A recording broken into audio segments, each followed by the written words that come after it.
আলোকিত হয়ে যাবে। আল্লাহ বলতেছে মুমিনদের জন্য আমি খাবারের ব্যবস্থা রাখছি, ইনদা রাব্বিহিম ইউযাকুন। আল্লাহ বলেছেন দে রিসিভ ফুড ফ্রম আল্লাহ। আল্লাহ তার মুমিনদের জন্য জান্নাতে খাবার বরাদ্দ করে রেখেছে। আর যারা জাহান্নামী হবে মুনাফিক, আল্লাহ রাসূল বলেছেন মুনাফিকদের কবরটা, আমার আলোচনা ওইদিকে না, আমার আলোচনা অন্যদিকে, বোঝানোর জন্য বলছি। মুনাফিক যখন কবরে যাবে প্রশ্নের উত্তর দিতে পারবে না, গায়েব থেকে আওয়াজ আসবে, মাটি তাকে একটু আদর করো। কি করো? আদরটা এমন ভাবে করবে, মাটির চারপাশ দিয়ে এমন ভাবে চাপ দিবে, হাদিস শরীফের মধ্যে আসছে তার একটা পাঁজরের হাড় আর একটা পাঁজরের হাড়ের মধ্যে ঢুকে যাবে। চিৎকার, হাহাকার, চারপাশ বাড়ি হয়ে যাবে। কিন্তু সেদিন সে পাশে কাউকে খুঁজে পাবে না। কেন জানেন? কারণ আল্লাহ বলেছেন, একবার বলেছেন যে আল্লাহ বান্দার উপর জুলুম করে না, বান্দা নিজেই নিজের উপর জুলুম করে। এরপর আল্লাহ বলেছেন আল্লাহু লা ইউহিব্বুজ জালিমিন। আল্লাহ রাব্বুল আলামিন বলেছেন যারা জুলুম করে, জালেমদেরকে আল্লাহ পছন্দ করে না, অত্যাচারীকে আল্লাহ ভালোবাসে না। আল্লাহ রাব্বুল আলামিন এরপরে বলে দিয়েছেন ওয়া মা লিজ-জালিমিনা মিন আনসার। জালেমরা যখন বিপদে পড়বে আল্লাহ বলেছেন জালেমদের জন্য আল্লাহ কোনো সাহায্যকারীও রাখে নাই। কি করবেন সেদিন? কি করবেন? আমাকে উত্তর দেন। এই জন্য আমি আপনাদের অবস্থা দেখে আজকে একটা আয়াত দিয়েছি। এই আয়াতের অর্থ হলো, O believers, save yourself and your families from the fire. Allah বলেছেন O believers, save yourself and your families from the fire. Allah মুমিনকে দেখে বলেছে তুমি জাহান্নাম থেকে বাঁচো এবং তোমার পরিবারকেও জাহান্নাম থেকে বাঁচাও। আরে ভাই, আপনি তো জাহান্নাম থেকে বাঁচার রাস্তা চিনেন, আপনি বাঁচাবেন কাকে? আপনি নিজে তুই নাফসি নাফসি করতে করতে আপনার সময় চলে যাবে, কিন্তু কোন সঙ্গী পাবেন না। এই জন্য বলেছি ইয়া আইয়ুহাল্লাযীনা আমানু কু আনফুসাকুম ওয়া আহলিকুম নারা। আল্লাহ ইমানদারকে ডেকে বলেছেন তুমি জাহান্নাম থেকে বাঁচো এবং তোমার পরিবারকে জাহান্নাম থেকে বাঁচাও। কে বলেছে? আল্লাহ। আপনি কি একবারও চিন্তা করেছেন আমি বাঁচবো এবং আমার আহলকে বাঁচাবো? ভাবছেন? ভাবেন নাই। ভাবছেন শুধু পৃথিবী নিয়ে তামাশা কিভাবে করা যায়। সূরা আলে ইমরান 185 নম্বর আয়াতের শেষ অংশে আমার আল্লাহ বলে দিয়েছেন ওয়ামাল হায়াতুদ দুনিয়া ইল্লা মাতাউল গুরুর। এই পৃথিবীর জীবন, এই দুনিয়ার জীবন একটা ধোঁকা, একটা প্রতারণা ছাড়া কিছুই নয়। কোথায় যাবেন? কোরআন শরীফের 19 পারায় আল্লাহ বলতেছে তোমার ধন সম্পদ সন্তান সন্ততি কোনো কাজে লাগবে না। যে পৃথিবী নিয়ে তুমি পৃথিবীর নেশায় তুমি পাগল হয়ে আছো, এই পৃথিবী তোমার একটা ধোঁকার জায়গা, প্রতারণার জায়গা। বলতেছে কে? এখন আপনি কোথায় গেলেন? জাহান্নামী কোথায় চলে গেল? মুনাফিক কোথায় চলে গেল? কথা কয় না। কবরে তাকে মাটি চাপ দিল। আপনার জীবিত অবস্থা ওখানে কিন্তু মরা চাপবে না, জিন্দা করে চাপাবে। কে হবে? কথা বল না। এই স্বামী ভাই বলেন না কেন? জিন্দা না মরা? জিন্দা। কেমন জিন্দা জানেননি? এই জীবনের তো মরণ আছে, এই জীবনের মরণ নাই। জিন্দা করে চাপবে, একটা হাড় বসতো না, একটা হাড় আর একটা হাড়ের মধ্যে ঢুকে যাবে, চিৎকার করবে, হাহাকার করবে, কাঁদবে, তার চোখের জলে বন্যা বয়ে যাবে, তার চারপাশ বাড়ি হয়ে যাবে। আল্লাহ বলেছে বান্দা, গাজী সুলাইমান যাইয়া ধমকাইছিল, ওরে শত্রু মনে করছিল। কি করছিল? স্বামী হুজুর বলছিল ওরে শত্রু মনে করছিল। তোমাদের এগেইনস্টে গেছে বক্তব্যটা। আল্লাহ বলতেছে বিপদে তো পড়ে যাবা। কেন বাবা জানো? কারণ আল্লাহ রাসূল বলেছেন believers love the profit, hypocrites don't love the profit. নবীজি বলেছেন মুনাফিকরা নবীকে ভালোবাসবে না, ঈমানদাররাই নবীকে ভালোবাসবে। আজকে ঈমানদারের নমুনা এটা কি ঈমানদারের নমুনা? প্যান্ডেলের নমুনা এটা ঈমানদারের? আল্লাহ কোরআনে বলেছে ইন্নাল মুনাফিকিনা ফি দারকিল আসফালি মিনান নার। আল্লাহ বলেছেন the hypocrites will be in the lowest place of hell. আল্লাহ বলেছেন মুনাফিকরা জাহান্নামের একেবারে সর্বনিম্ন লোকাল প্লেসে থাকবে। দুঃখজনক হলেও সত্য, তাদের যন্ত্রণা কবর থেকে শুরু হবে। বললাম মাটি হাড়ের মধ্যে, একটা হাড় আর একটা হাড়ের মধ্যে ঢুকে যাবে। আল্লাহ বলেছে কি জানেন?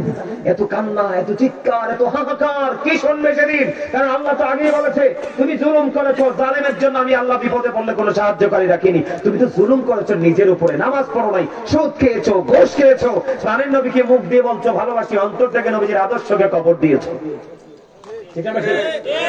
এখন তোমার অবস্থা কি হবে? আমার দিকে তাকাও, যুবকদেরকে বলছি, আমি তোমাদেরকে নিয়ে শঙ্কিত, আমি তোমাদেরকে নিয়ে আতঙ্কিত, আমি তোমাদেরকে নিয়ে বিপদগ্রস্ত। লজ্জা লাগে তোমাদের অবস্থা দেখে নিজেকে মুসলমান ভাবতে। লজ্জা লাগে। তোমাদের মাথা ইহুদিদের স্টাইল, দাড়ি কাটার স্টাইল ইহুদিদের স্টাইল, পোশাক পরার স্টাইল ইহুদিদের স্টাইল, যা করছে সব ইহুদিদের স্টাইল। সুন্নিয়ত করো কোনটা দিয়ে? কোনটা দিয়ে সুন্নিয়তের বাহাদুরি করে? ইভেন আজকে মাহফিলে আসছো, টুপিটা পর্যন্ত আনো নাই। তুমি মনে করছো চা দোকান আর এটার মধ্যে কোনো পার্থক্য নাই, কিন্তু চা দোকানটা আল্লাহর অপছন্দের জায়গা। আর এই জায়গাটা আল্লাহর পছন্দের জায়গা। আল্লাহ বলতেছে তোমাকে আল্লাহর মন মতো করে বানাইলো, তুমি আল্লাহর মন মতো বাগানে আসতে পারলা না। কি নিয়ে যাবে কবরে, কিভাবে মুখ দেখাবে? শোনো, আল্লাহ রাব্বুল আলামিন বলেছে বান্দা শুনে রাখো, গাজী সুলাইমানকে আজকে তোমাদের কাছে পাঠাইছি, সুলতানপুর পূর্বপাড়া যুব সংগঠনের উদ্যোগে আজকে মাহফিলে তোমাদের কাছে পাঠাইছি। আমার বাবার ক্ষমতা আছে আসার, আল্লাহ না পাঠাইলে? কথা বলেন আছে? আমার আজকে যেই ঘোড়াটা আমি ঘুরছি, অন্য জায়গায় এলে আমি আমার ইতিহাস আছে, মাঝে যাইয়া দেখা দিয়ে চলে আসার ইতিহাস আছে। মাহফিল কমিটি পছন্দ না হইলে মাহফিল করি না, চলে আসি। বাড়িতে যাইয়া একবার যেটা করে এটা আবার মোবাইল দিয়ে পাঠাই দিই, রাখি না। কারণ কবর একটা আছে আমার জন্য, হিসাব আপনারটা যেমন হবে আমারটাও হবে, তবে আমারটা আপনাদের চেয়ে কঠিন হবে, কারণ আমি জানি আপনি জানেন না। আল্লাহ বলেছে গাজী সুলাইমানকে পাঠাইছি, ওর বক্তব্যগুলো শোনো সবাই। কি শুনবো? আল্লাহ বলেছেন বিপদে তো পড়ে গেছো, তোমার 4-5 বিপদ সংকুচিত হয়ে গেছে 4-5, কিন্তু সেদিন তো তুমি মরতে চাইবে। আল্লাহ বলেছেন লা ইয়ামুতু, people will not die that day, সেদিন মানুষ মরতে পারবে না। আল্লাহ বলেছেন ফিহা ওয়ালা ইয়াহইয়া, people will not be able to live that day. Allah বলেছেন সেদিন মানুষ বাঁচতেও পারবে না।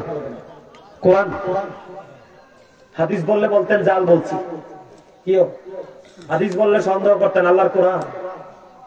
আল্লাহ বলেছেন লা ইয়ামুতু ফিহা ওয়ালা ইয়াহইয়া।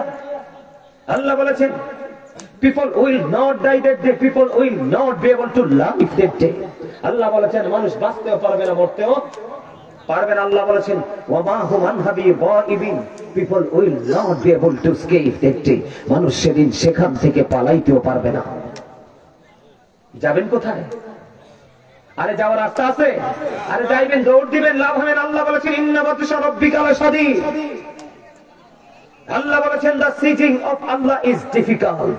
আল্লাহর ধরা, আল্লাহর পাকড়াও বড় শক্ত, বড় কঠিন, খুব শক্ত করে ধরবে। যাবেন কই? মনে করছেন এই দুনিয়াতে যেমন বিড়ি খাইয়া, সিগারেট খাইয়া, ঘোষ টোষ খাইয়া এই জনের দোষ আরেকজনের কারে চাপানো যায়, ওখানে মনে করছেন ওটাই করতে পারবেন? No no no no. Allah বলেছেন ইন্নাল্লাহা সারিউল হিসাব, Allah is quick to take account. Allah হিসাব নিবে চুকিয়ে চুকিয়ে। তবে সবচেয়ে বড় মজার খবর হলো সূরা ইনফিতরের মধ্যে আল্লাহ রাব্বুল আলামিন বলেছেন ওয়া ইদাল কুবুর বুসিরাত আলিমাত নাফসুম মা কদ্দামাত ওয়া আখারাত। আল্লাহ বলেছেন ওই কবরটা যখন কিয়ামতের দিন ওপেনিং করে দেওয়া হবে, আপনার আমার প্রত্যেকের জীবনে কে কি করেছে আর কি করেনি সবটাই আপনি আমি দেখতে পাবো, জানতে পারবো। ঠিক কিনা বলেন? যাবেন কোন? যাওয়ার রাস্তা আছে? পৃথিবীর সিসি ক্যামেরা দেখলে, এই সিসি ক্যামেরা যে রোডে আছে এই রোডে ভয়ও যান না, কিন্তু নিজের দুই কাঁধে যে দুইটা চিরস্থায়ী সিসিটিভি আছে সেটার খবর কি একবার রাখছেন? রাখছেন? কেরামান কাতিবিন কাঁধে বসিয়া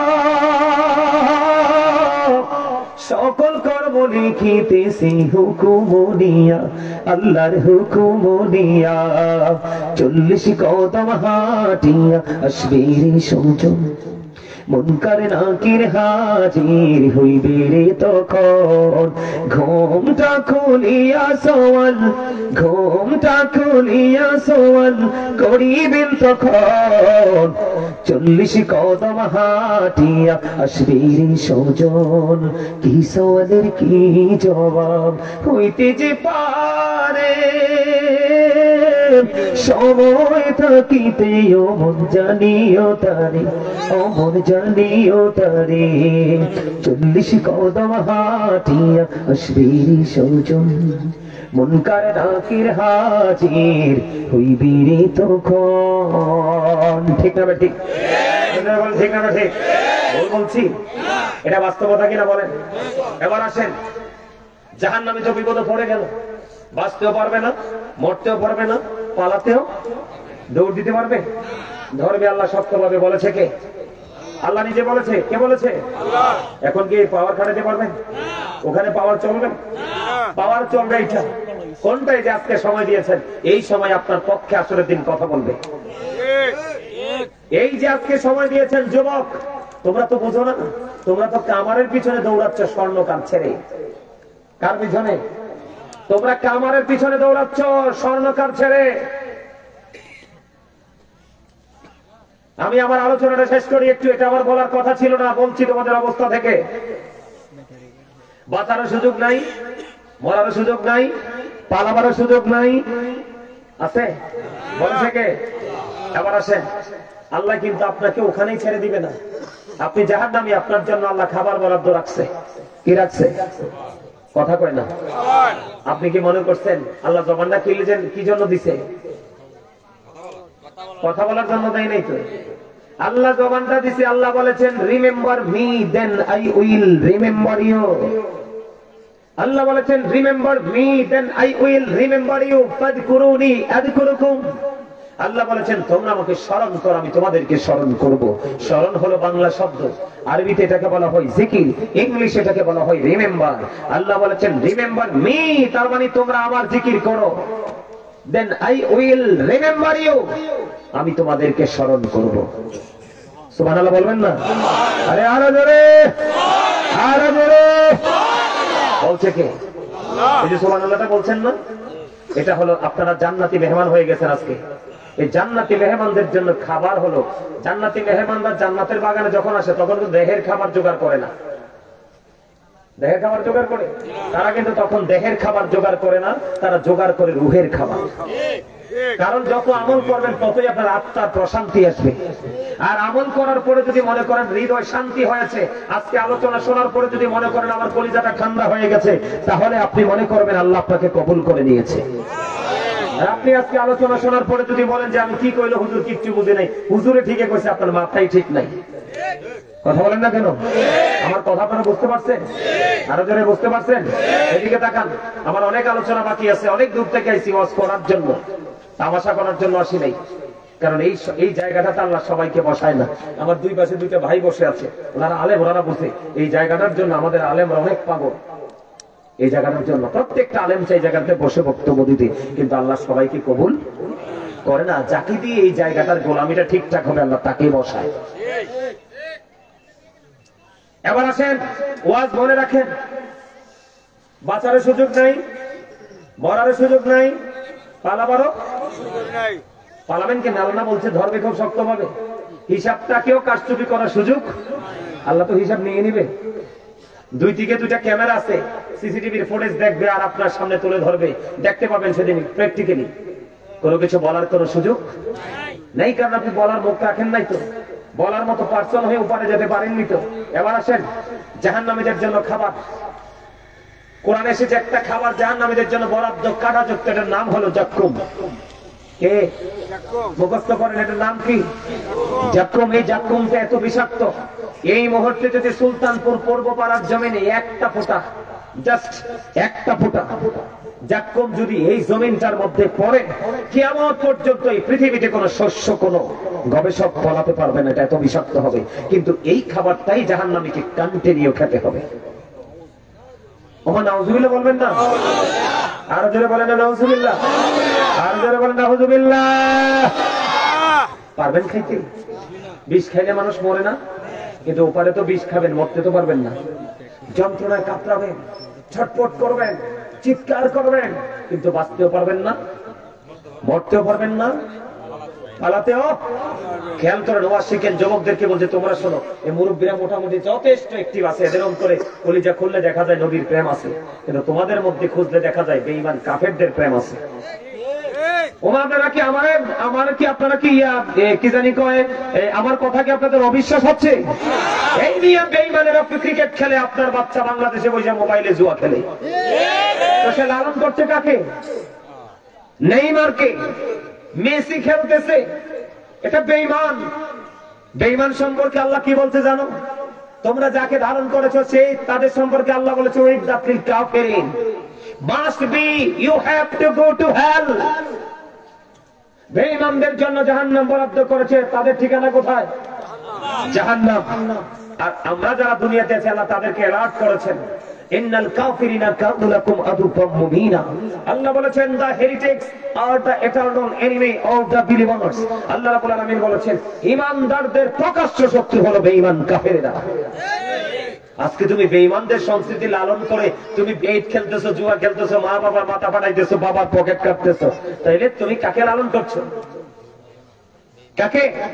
বেঈমান কাফের মুশরিককে। তোমার ঠিকানা হবে কোথায়? তাদের সাথেই হবে।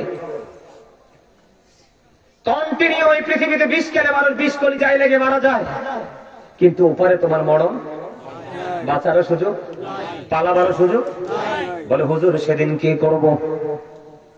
আমার নবী, আপনার নবী তো জাহানের বাদশা নবী, রাহমাতাল লিল আলামিন নবী। আমার নবী, আপনার নবী দু জাহানের বাদশা নবী, তিনি বলে দিয়েছে উম্মত এখনো সময় আছে। আমি নবীর পাগল যে আলিম গুলো তাদের সাথে প্রেমের ডুরি লাগাও, তাদের সাথে শক্ত প্রেমের বন্ধন তৈরি করো। হোক সে পাকিস্তানে, হোক সে ভারতে, হোক সে সৌদিতে, হোক সে কুমিল্লা, হোক সে ঢাকা, হোক সে মাধবপুরে বন্ধ সুলতানপুর পূর্বপাড়ার জমিনে, যেখানে থাকুক না কেন তার সাথে তুমি প্রেমের ডুরি লাগাও, নয়তো তোমার কোনো উপায় নাই। হুজুর কেন উপায় নাই? আর প্রেম করলে লাভটা হবে কি? আপনার আমার প্রাণের নবী বলে দিয়েছেন, আল্লাহ রাব্বুল আলামিন কোরআন পাঠিয়েছে আপনার আমার প্রাণের নবীর কাছে। আপনার আমার প্রাণের নবী বলে দিয়েছেন, যুবক তোমাদেরকে বলি, যুবক তোমাদেরকে বলি, তোমরা কেউ আমার শত্রু নও, আমি তোমাদের বন্ধু হয়ে এসেছি। মনে রাখবে যে ভুল তোমার ভুলটাতে ধরিয়ে দেয় সেই হলো তোমার সবচেয়ে বড় বন্ধু। যে তোমার ভুল দেখার পরে এড়িয়ে যায় সে কখনোই তোমার প্রিয় বন্ধু নয়। তোমাকে একটা ভুল এড়িয়ে গিয়ে তোমাকে আরো বড় ভুলের দিকে এগিয়ে যাওয়ার জন্য উৎসাহিত করবে। হয়তো ভাই ভুলটাই হতে পারে তোমার জীবন ধ্বংসের কারণ। আমার নবী বলেছে, যুবক কবরে আসো, উপায় নাই, উপায় নাই, এটা বড় ভয়ঙ্কর জায়গা রে। ও বন্ধু, চারজন বিশিষ্ট সাহাবী ছিল, একজন আবু বকর, একজন ওমর, একজন উসমান, একজন আলী রাদিয়াল্লাহু তাআলা আনহু। হযরত উসমান রাদিয়াল্লাহু তাআলা আনহু যুন্নুরাইন চার নামের সাথে লাকব ছিল রে। ওই হযরত উসমান যুন্নুরাইন রাদিয়াল্লাহু তাআলা আনহু কবর দেখলে এত কান্না কাঁদতো, ওনাকে যখন একদিন প্রশ্ন করা হলো আপনি কেন গো কাঁদেন, এবার উনি উত্তর দিয়ে দিল, ওই বর্জকি জীবনের প্রথম ধাপ হলো এই কবর রে। এই কবরটাকে যে পার করতে পারবে বাকি দিয়েও সে পার হতে পারবে। এই কবরে যদি কেউ আটকায়া যায় রে তার সামনে বড় ভয়ঙ্কর বিপদ। এই জন্য কবর দেখলে কান্দি। হযরত উসমানের চোখ দুইটা ঝর্ণা হয়ে যেত। জোরে জোরে বলুন সুবহানাল্লাহ। আমার নবী বলে দিয়েছে, উম্মত তোমাদের এখনো সময় আছে। সিনেমার নায়ক কি তোমরা বর্জন করো, কোন সিঙ্গার কি তোমরা বর্জন করো, বেঈমান কাফেরদের কি তোমরা বর্জন করো। হুজুর কেন গো, কেন গো? আমার নবী কেন বলেছে? আমার নবী স্পষ্ট করে বলে দিয়েছে, join with my dear people, come to my paradise. আমার নবী বলেছে, join with my dear people, come to my paradise. আমার নবী বলেছেন কোরআন শরীফ থেকে প্রমাণিত, ওয়াদখুলি ফি ইবাদি ওয়াদখুলি জান্নাতি। জোরে জোরে কন্যা সুবহানাল্লাহ। এই এই এখানে দাঁড়ায় দাঁড়ায় গল্প করা যাবে না, হয় বসো না বাইরে যাও। আপনারা কথা বললেন এটা আমার, এই মাহফিলে প্যান্ডেলে যা করবো সব আমি করবো, আপনারা দেখে দেখে রং চাইবেন। আমি আলাদা পারি না, যুগের পর যুগ পড়াশোনা করেছি, কুমিল্লা ভিক্টোরিয়া থেকে ইংলিশ কমপ্লিট করেছি সুন্নিয়তের জন্য। এই সুন্নিয়তের জন্য ইংলিশ দিয়ে আমার নবীকে বেজ্জতি করে, আমি ইংলিশ দিয়ে আমার নবীর ইজ্জত তুলে ধরব। কথা বলেন না কেন? আমার কথা কি আপনার রাগ হয়েছে? বিশেষ করে যুবক, তোমরা কি রাগ হয়েছ? তোমরা যদি বলো আমাকে নন স্টপ আমি ইংলিশ স্পিকিং করবো এ টু জেড কমপ্লিটলি, আমি সেই ছেলে গাজী সুলাইমান, এখনো রাত দিন নাম্বার সব পড়াশোনা করি শুধু সুন্নিয়তের জন্য। আমার দুনিয়ার কোনো কাজ নাই। আমার মা বাবা ভাই বোন আমাকে পৃথিবীতে মনে হয় আমার চেয়ে সুখী সন্তান কোন পরিবারে পৃথিবীতে আর একটাও নাই। আমার মা বাবা ভাই বোন আমার ফ্যামিলি আমাকে কোনো প্রেশার দেয় না, আমার কাজ আমার ফ্যামিলি করে। আমার বাবা মা বলে তুমি আল্লাহর রাস্তায় তোমাকে ওয়াকফ করে দিয়েছি, যাও। সুবহানাল্লাহ বলবেন না? অনলাইন ঘেরে দেখবেন গাজী সুলাইমান হালকা পাতলা জিনিস না, গাজী সুলাইমান ফাউল কথা বলে না। আমার জীবনের সময় খুবই অল্প, কাজ অনেক বেশি। আমি মনে করি নবীজি বলেছে, join with my dear people, come to my paradise. নবীজি বলেছেন, ফাদখুলি ফি ইবাদি ওয়াদখুলি জান্নাতি। নবীজি বলে দিয়েছেন, তোমরা আমার প্রিয় লোকেদের সাথে যুক্ত হও আর আমার জান্নাতে চলে আসো। এই প্রিয় লোক হলো হক্কানি আলেম এবং আহলে সুন্নাত ওয়াল জামাতের হক্কানি আলেম এবং হক্কানি আল্লাহর ওলি, আর বাকিগুলো জাহান্নামের কীট হয়ে যাবে। কারণ এটা আমার কথা না, নবীজি বলেছেন আহলুস সুন্নাহ ওয়াল জামাত ইজ দ্য বেস্ট পার্টি। নবীজি বলেছেন মা আনা আলাইহি ওয়া আসহাবি, কি ভাই কোন না ঠিক আহলে সুন্নাত ওয়াল জামাত হলো একমাত্র নাজাত পথ দল। এটা নবীজির কথা, আর আমার নবীর কথা সত্য না মিথ্যা? এদিকে তাকান, সত্য না মিথ্যা? ফলো করেন বেঈমানেরা কিভাবে বক্তব্য দিয়েছে। আপনি মুসলমান হয়ে সেই বক্তব্য দিতে পারেন না এবং নিতেও পারেন না। বেঈমানেরা বলেছে, আমার দিকে তাকাও যুবক ইয়াং মেনদেরকে বলছি, ইহুদিরা বলতেছে হযরত মুহাম্মদ সাল্লাল্লাহু আলাইহি ওয়াসাল্লাম was born in Arab country. His father's name was Abdullah. His mother's name was Amina. His father said died before he was born. He lost his mother in his childhood. He was very truthful. আওয়াজ করে বলেন না সুবহানাল্লাহ। সর্বশেষ যে সেন্টেন্সের সর্বশেষ অংশটা ইহুদিরা বলেছেন হি ওয়াজ ভেরি ট্রুথফুল, এটা আমার নবীকে মিন করে বলেছে যে আল্লাহর প্রিয় হাবিব, আল্লাহর প্রিয় নবী মুহাম্মদ পৃথিবীর শ্রেষ্ঠ সত্যবাদী ছিলেন। কার বক্তব্য? ইহুদিদের বক্তব্য। কার? আজকে তুমি মুসলমান হয় সেটা নিতেও পারো না, দ্বিতীয় পারো না। কথা বলেন না কেন? বুঝে আসছে?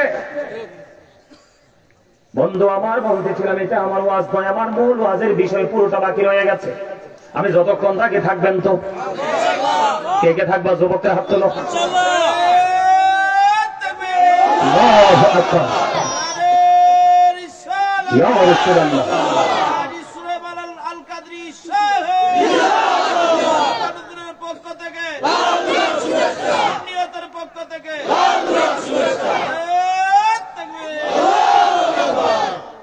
আলহামদুলিল্লাহ বলেন। নবীজি বলে দিয়েছে আলেমদের সাথে প্রেমের ডোরি লাগাও। আমি নবীর গোলাম, আমি নবীর পাগল, আলেমদের সাথে প্রেমের ডোরি লাগাও। এবার আমি আপনাদেরকে হাদিসটা আমি মুখস্থ বলতে পারতাম, কিন্তু মুখস্থ বলবো না, বাস্তবতার মুখোমুখি আমি দাঁড়িয়ে গেছি। আমি একটা হাদিস শরীফ আপনাদেরকে পড়ে শোনাবো। আমার দুই দিকে দুইটা আলেম আছে, অনেকগুলো মিডিয়া আমার সামনে আছে বন্ধু, এই পাশে আছে ইন্টারন্যাশনাল প্ল্যাটফর্মে আমার আলোচনাটা চলে যাবে। আমি যদি ত্রুটি বলে থাকি বন্ধু, আপনারা আমার দিকে তাকান। আমি আপনাদেরকে বাঁচানোর জন্য এসেছি, আজকে বাঁচার রাস্তা দেখিয়ে যাব। বন্ধুরে আমার দিকে তাকান, আমি একটা হাদিস শরীফ আপনাদের সামনে তুলে ধরবো। আল্লাহর হাবিব বলেছেন বিসমিল্লাহির রহমানির রহিম, আন আবি হুরায়রা রাদিয়াল্লাহু তাআলা, খেয়াল করেন, قال رسول الله صلى الله عليه وسلم من أطاعني فقد أطاع الله ومن عصاني فقد عصى الله। আল্লাহু আকবার বলেন না? আর জোরে বলেন না সুবহানাল্লাহ।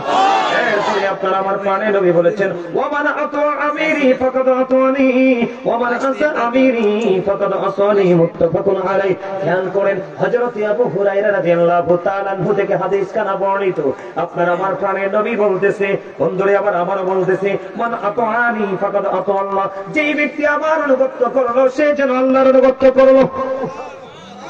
সুবহানাল্লাহ বলেন না কেন? যেই ব্যক্তি আবার অনুগত করলো সে যেন আল্লাহর অনুগত করলো। এরপরে বলেছে বন্ধু,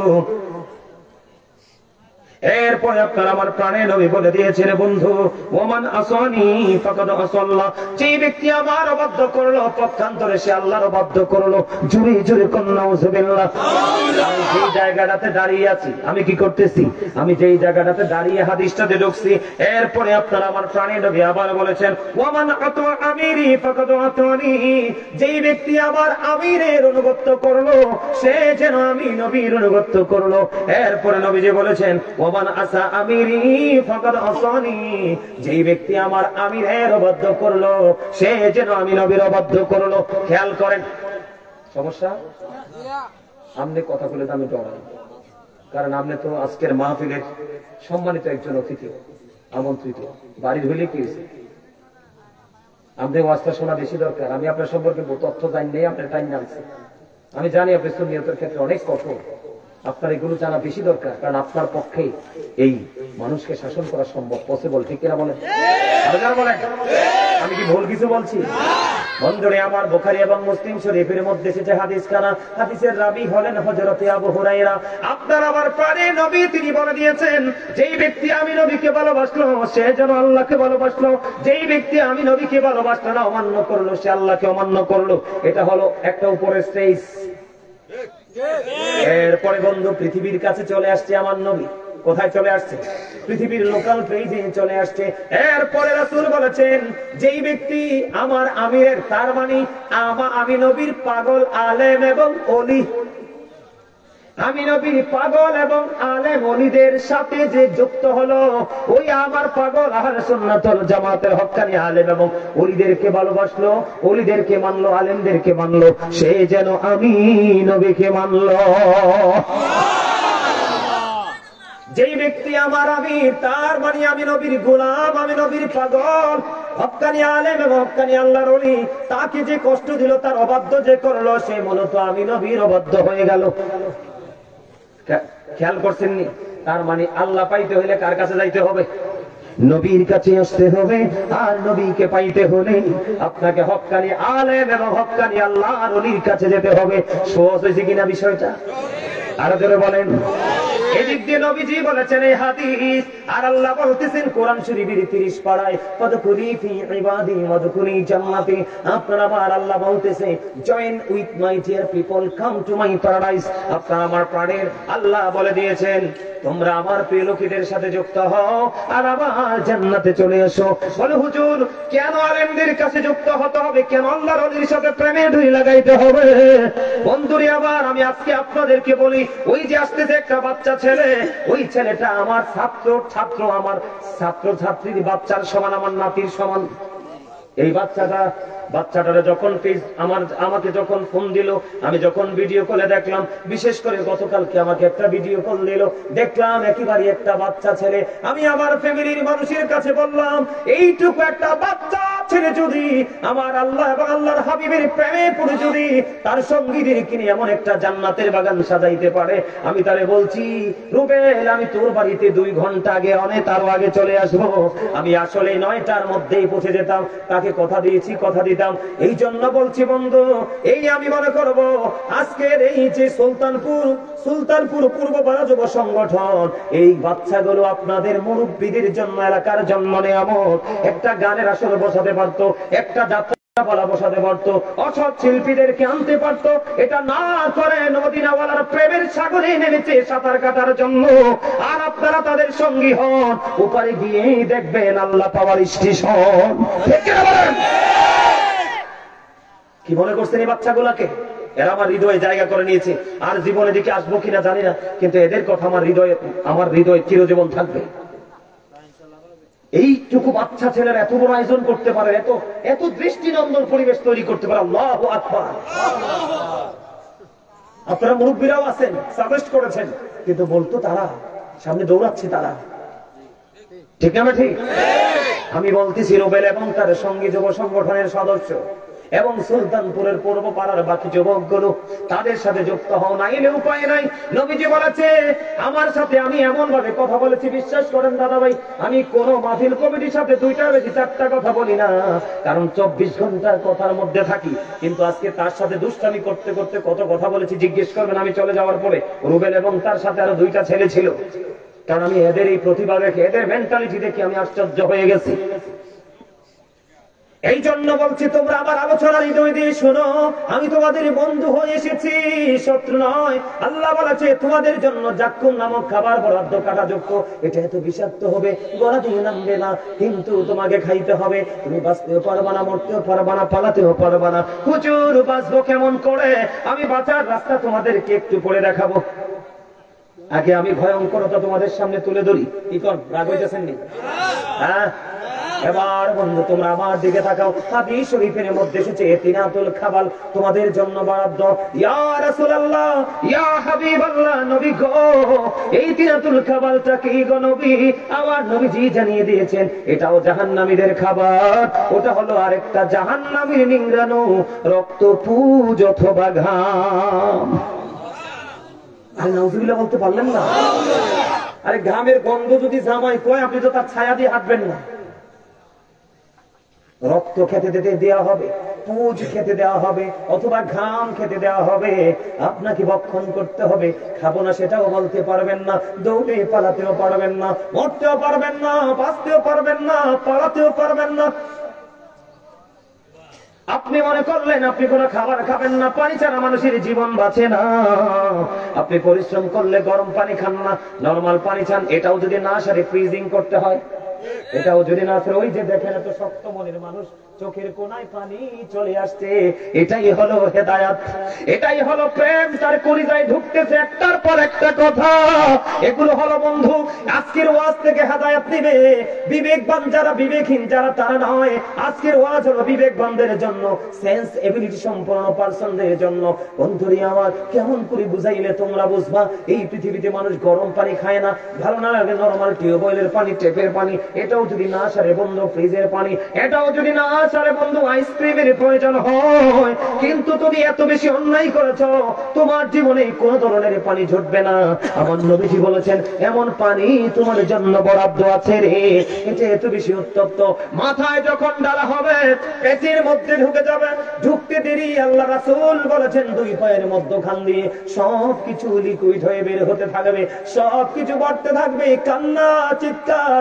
ও বন্ধু, কেউ শুনবে না সেদিন তোমার কান্না, কেউ সেদিন তোমার হাহাকার শুনবে না। কারণ আল্লাহ এখন আছে রহিম রহমান। ওই দিন তিনি কাহার রূপে রূপান্তরিত হয়ে যাবে। কিন্তু তুমি যদি প্রাণের নবীকে ভালোবেসে অন্যায় করেছো, শয়তানের ধোকায় পড়ে পড়ে অন্যায় করেছো, তুমি যদি তার বেশি সময় নবীজির সাথে প্রেমের ডোরি লাগায়া তুমি জীবন পরিচালনা করেছো, আমার আল্লাহ তোমার জন্য নিয়ামত বরাদ্দ করেছে। আমার সামনে উলামায়ে কেরাম আছে, মিডিয়া আছে, অসংখ্য আলোচনা রেকর্ড হচ্ছে।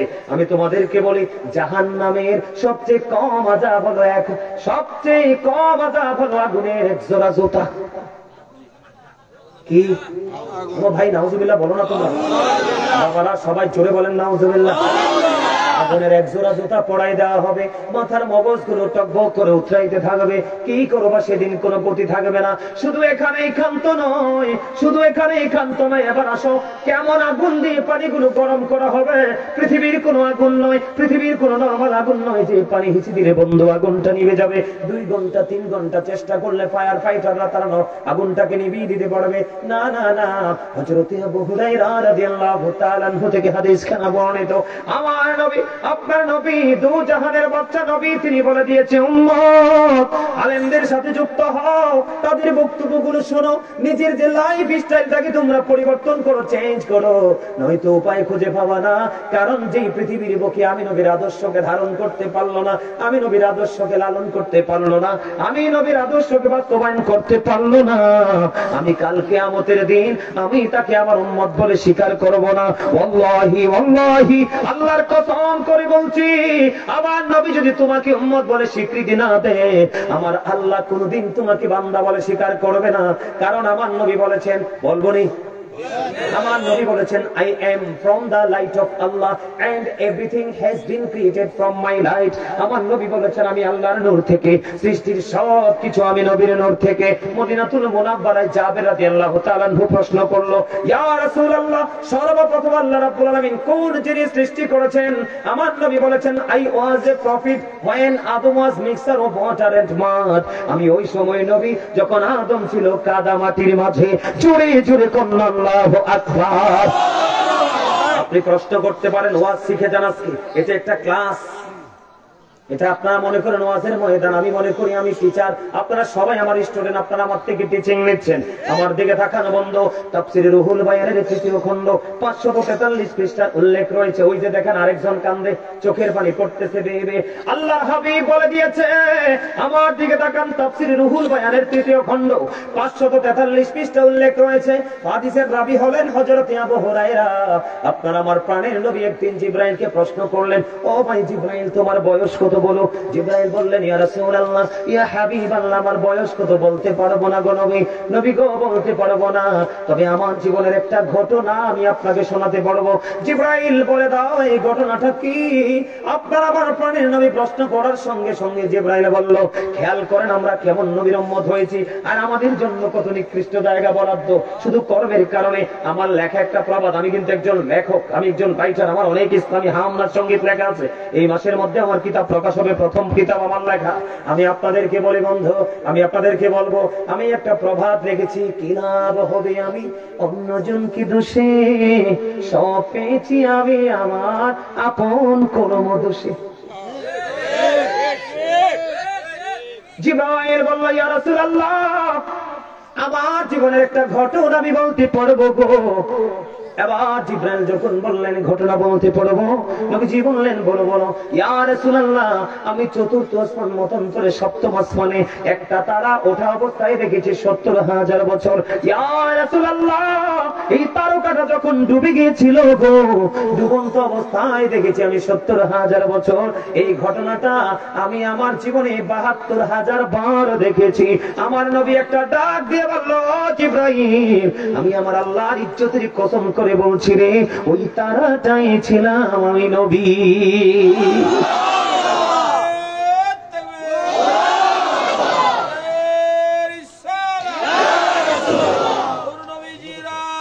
ঘরে ঘরে জালো, ঘরে ঘরে জালো, ঘরে ঘরে জালো। আল্লাহু আকবার। আমি বলতেছিলাম বন্ধু, হযরত আবু হুরায়রা রাদিয়াল্লাহু তাআলা আনহু থেকে হাদিস বর্ণিত, ওই যে পানিটা জাহান্নামীদের মাথায় বন্ধু ঢেলে দেওয়া হবে, ওই পানিটা যে গরম হয়েছে, আগুনের চরিত্রটা, আগুনের গুণটা কেমন দেখেন।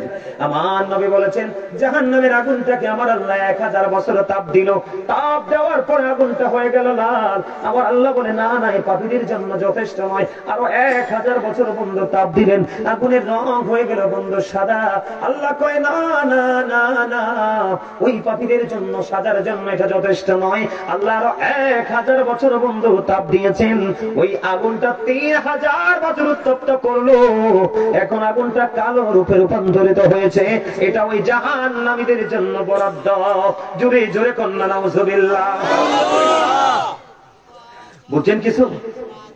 হ্যাঁ, এখন এটাকে সহ্য করতে পারবেন? আমরা পারবো? কথা বলেন, পারবো? পারবো না, তাহলে এখান থেকে বাঁচার দরকার আছে না ভাই? আরো জোরে। এটার জন্য যদি বাঁচতে হয়, আমি ইসলামী জীবন ব্যবস্থার উপর দাঁড়াতে হবে। কিসের উপর? আমার দিকে তাকান আবার।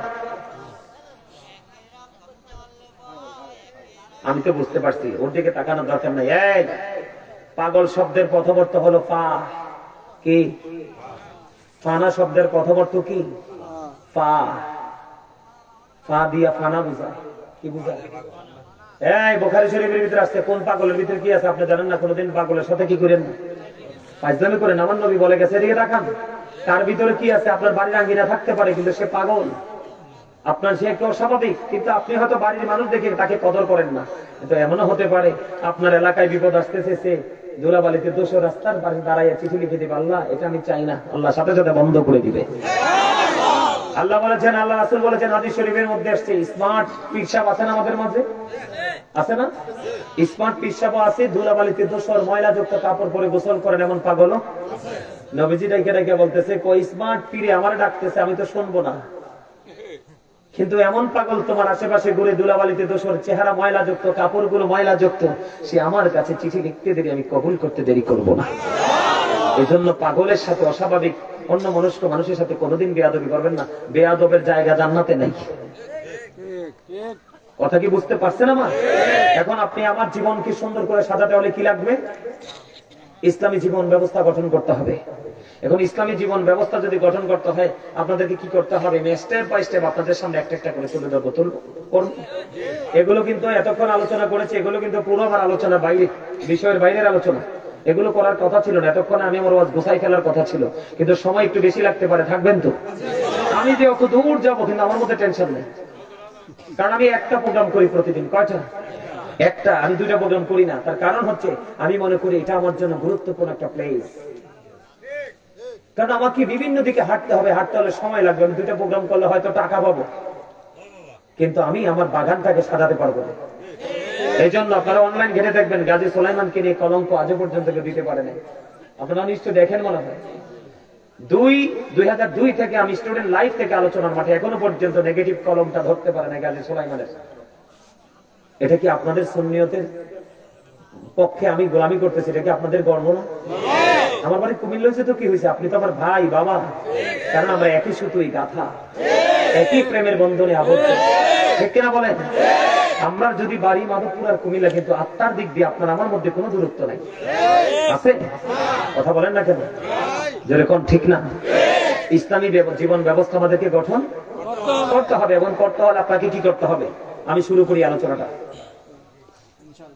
আল্লাহ রাব্বুল আলামিন পবিত্র কালামে হাকিমে সূরা ইনফিতরের মধ্যে বলে দিয়েছেন বিসমিল্লাহির রহমানির রহিম ফি আই সূরাতিন মা শাআ রাক্কাবাক। আর জোরে বলেন আল্লাহু আকবার। আরো জোরে, আরো জোরে। কারণ এটা আপনি জান্নাতের মেহমান হিসাবে আপনার জন্য রাতের ডিনার। সকালে যদি এটা করতাম তাহলে হতো ব্রেকফাস্ট, দুপুরে যদি করতাম সেটা হতো আপনার আমার জন্য লাঞ্চ।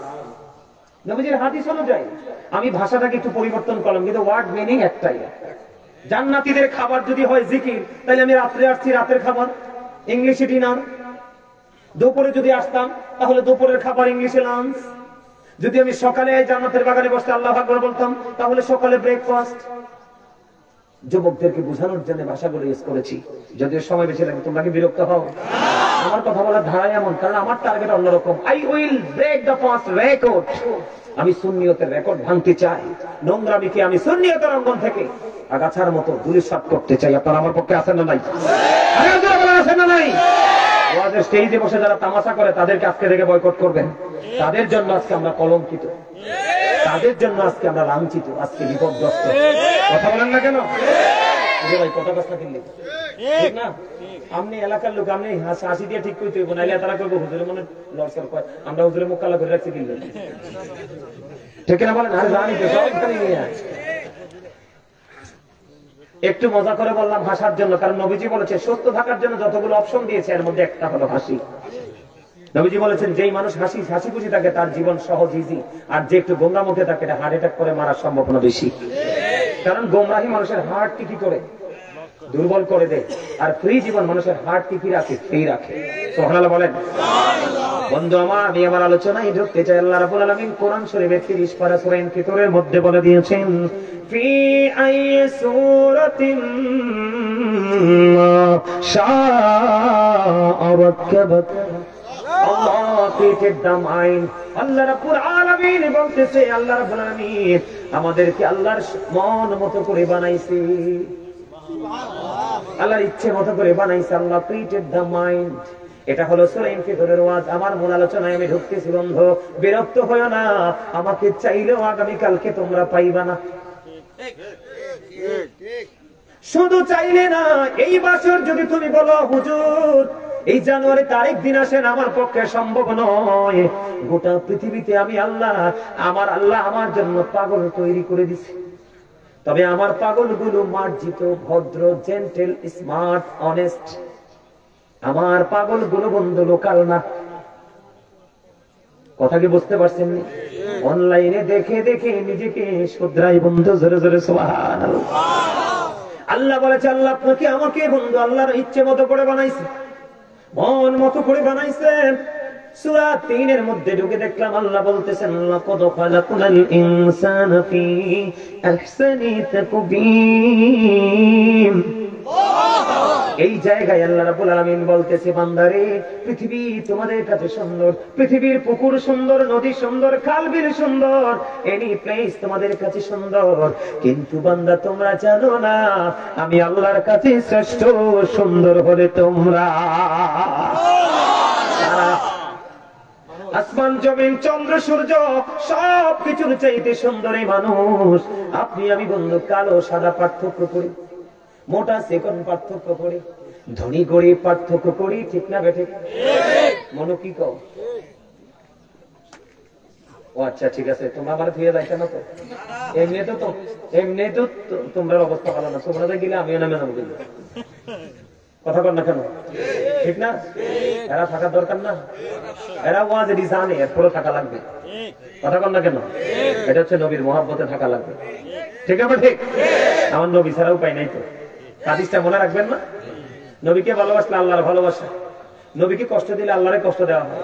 নবী আবার বলতেছে আমার গোলামরে ভালোবাসলে আমি নবীর ভালোবাসা হয়ে যায়, আমার গোলামরে কষ্ট দিলে আমি নবী কষ্ট পাই।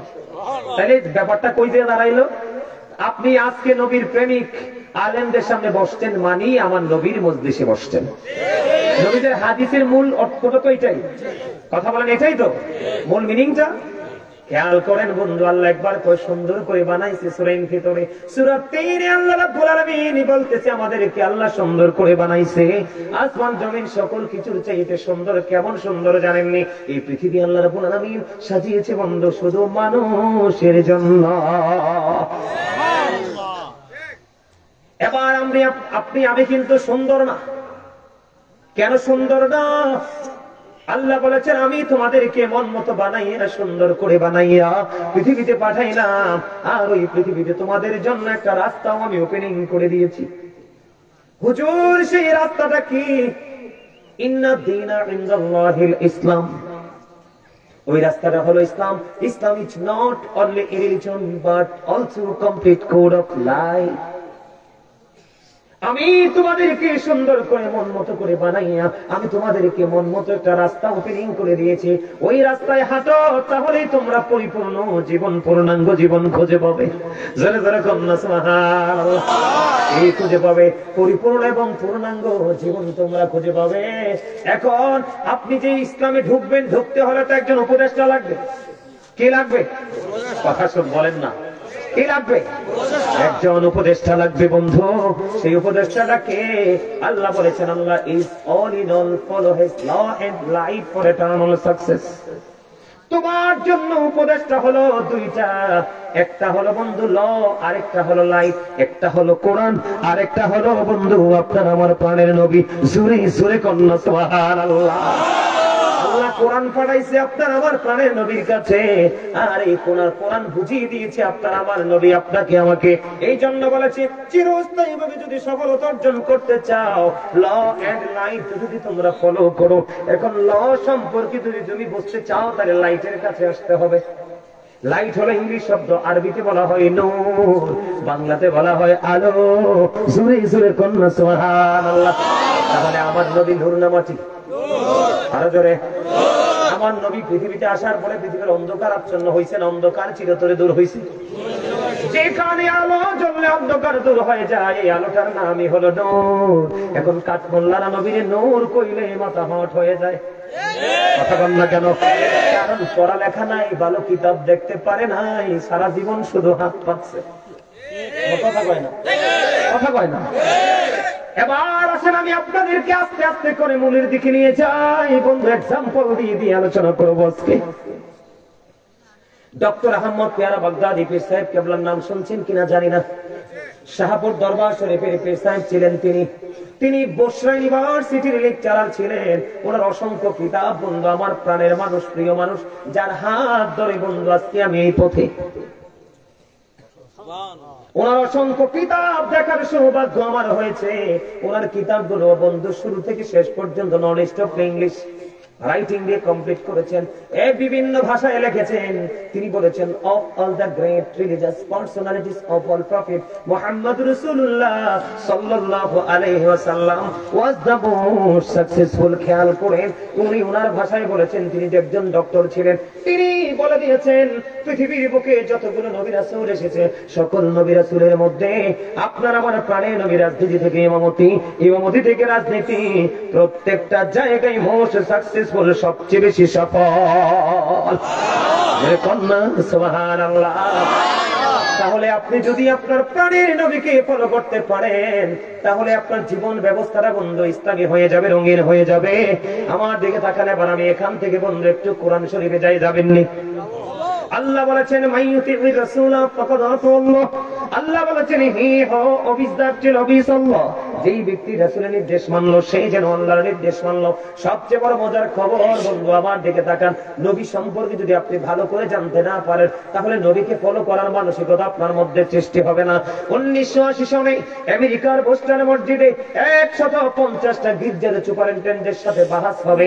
বাংলাদেশ স্মল কান্ট্রি, ছোট্ট একটা দেশ। এই দেশ থেকে only one person doctor Ahmad Peyara Baghdadi 1980 সনে গিয়েছিলেন ওই আমেরিকার বোস্টন মসজিদে বন্ধ বাহাস করার জন্য।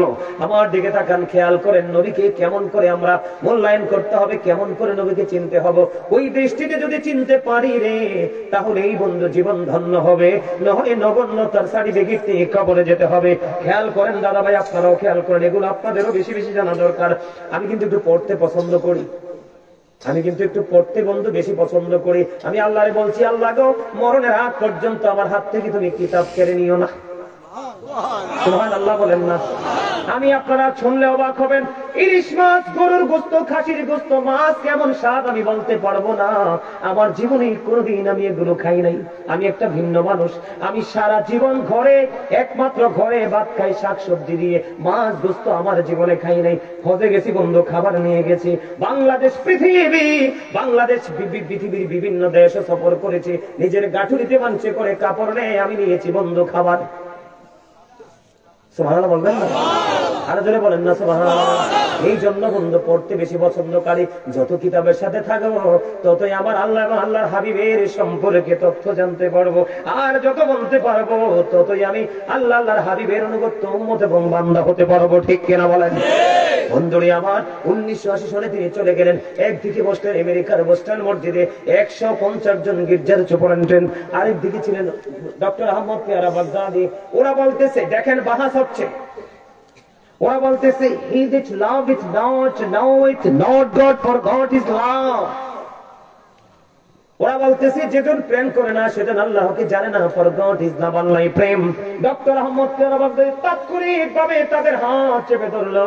নো, সে বলুন, if you do love Allah, যদি তোমরা আল্লাহকে ভালোবেসে থাকো, follow me মুহাম্মদ সাল্লাল্লাহু আলাইহি ওয়াসাল্লাম,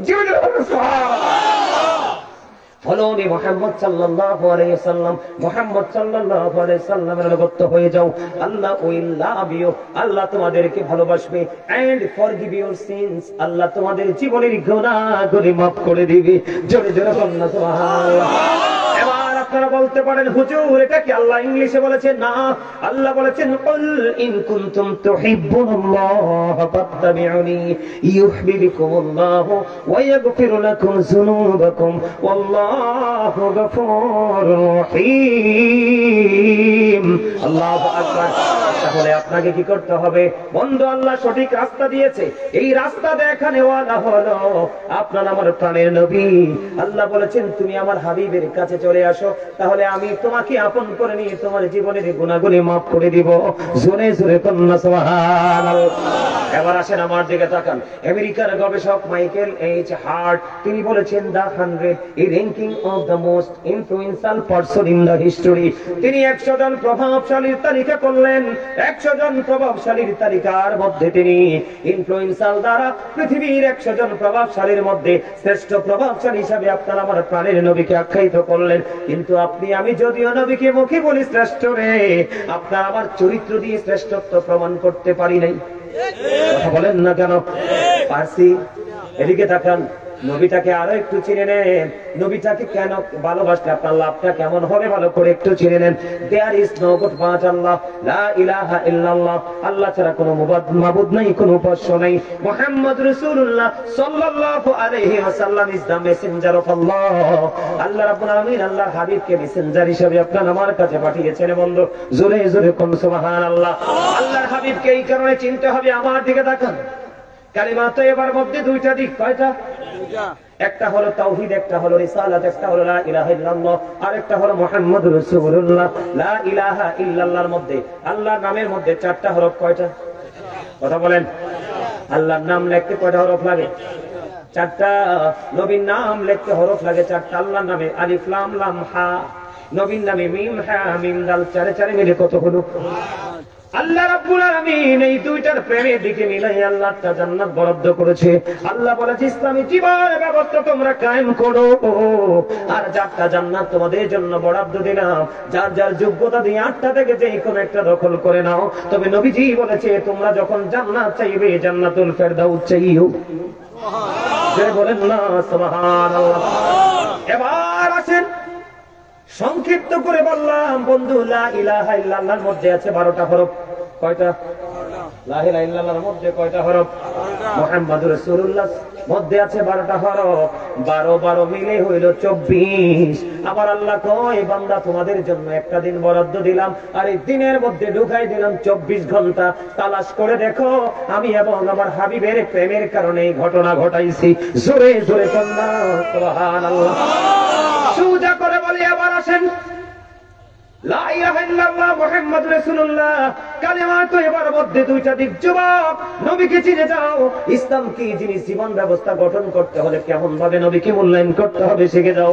লা ইলাহা ইল্লাল্লাহ মুহাম্মাদুর রাসূলুল্লাহ, দুই দিকে দুইটা দিক। আল্লাহ রাব্বুল আলামিন যা কিছু সৃষ্টি করেছে প্রত্যেকটা জায়গায় দুইটা বরাদ্দ দিয়েছে। কয়টা? প্রমাণ দেবনি। দুটি হাত, দুটি পা, দুটি কান, দুটি চোখ, দুটি কিডনি। জিহ্বা কয়টা? ওমা ওমা একটা বলো। ওমা বাটপাট্টারে না সবাই চিনে। এটা তো 1 নাম্বারটা আউট। সুদের টাকা, ঘুষের টাকা, বাটপাটের টাকা যেটাই হোক, বাবুর্চিটা ভালো হইলে নম্বরটা ঠিকঠাক বলে বর্ডার ক্রসিং করে খালি। এটা 1 নাম্বারটা আউট। এটা এটার কোন কামে না, এটা আঁকা। আসলটা হইছে ওইটা আলা জিহ্বা বেরিয়েছি। জিহ্বা কয়টা? জোরে বলেন। আপনারা কিছু শিখতেছেন না? আমার কথা কি ব্রেনে ঢুকতেছে? যদি মনে করেন যে ঢুকতেছে না, বিরক্ত লাগে, আমি ছেড়ে দিব। নবীজির নির্দেশ, ওয়াজ শুনতে না চাইলে ওয়াজ করা যাবে। ঢুকতেছে ব্রেনে? ঢুকতেছে? ঢুকাচ্ছেন? দুটি হাত, দুটি পা, দুটি চোখ, দুটি কান, দুটি জিহ্বা, আলো আধার, কঠিন কোমল, ঘৃণা প্রেম, বাদশা ফকির, দুর্বল সবল, তেগে ভুগি, উঁচু নিচু, আলো আধার, মোটা চিকন, লম্বা খাটো, ধনী গরিব, শিক্ষিত মূর্খ। কথা বলে না কেন? জল স্থল, আসমান জমিন, জান্নাত জাহান্নাম, পৃথিবীর যে কোনো জায়গায় যাবেন প্রত্যেকটা জায়গায় দুইটা। আপনি জিজ্ঞেস করেন হুজুর দুইটা কেন? আল্লাহ কয় আমি ছিলাম একা, আমার তো ভালো লাগছে না, আমি আসি খুইয়া আমি মাসুক বানাইলাম আমার হাবিব রে। ওটার সাথে প্রেম করে সৃষ্টিটাও ডিজাইন করলাম। তাহলে আপনি যদি ইসলামী ব্যবস্থা গঠন করতে চান, যাইতে হবে কার কাছে? মদিনাওয়ালার কাছে। বলে হুজুর গেলে লাভটা হবে কেমন? ইসলামী জীবন ব্যবস্থা আপনি কেমন করে গঠন করবেন? নবীজির কাছে যদি যান, আমি সর্বপ্রথম যদি বলি, নবীজি বলেছেন আল্লাহর কাছে দুটো কাজ সবচেয়ে প্রিয়। কয়টা?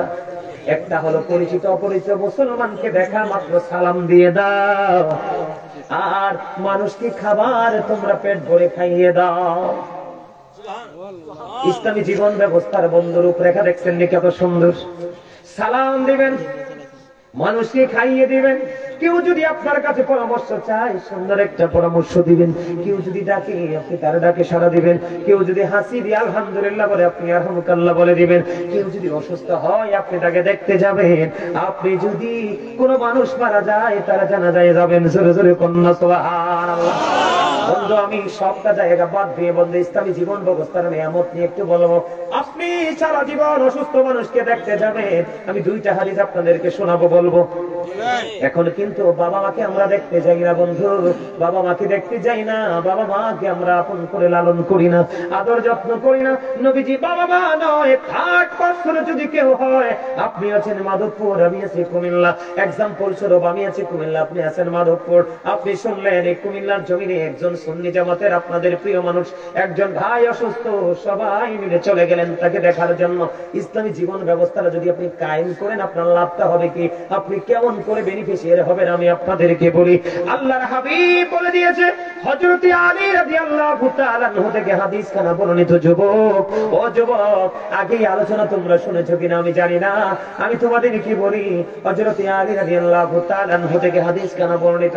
আমার নবী বলেছে, মেম্বার সাহেব, আমার নবী বলেছে, কোন মানুষ যখন কোন মানুষকে ইসলামী হুকুম নবীর আদর্শকে লালন করতে গিয়ে, পালন করতে গিয়ে, কোন মানুষ যখন কোন মানুষ অসুস্থ মানুষকে দেখতে যায়, সে যতক্ষণ না পর্যন্ত তার ঘরে ফিরে না আসে, নবীজি বলেছে যত সময় সে রোগীর কাছে দিয়েছে, সে তো আসলে রোগীর কাছে সময় দিল না, সে মূলত এই সময়টা যেন জান্নাতি ফল কুড়াইতে থাকলো।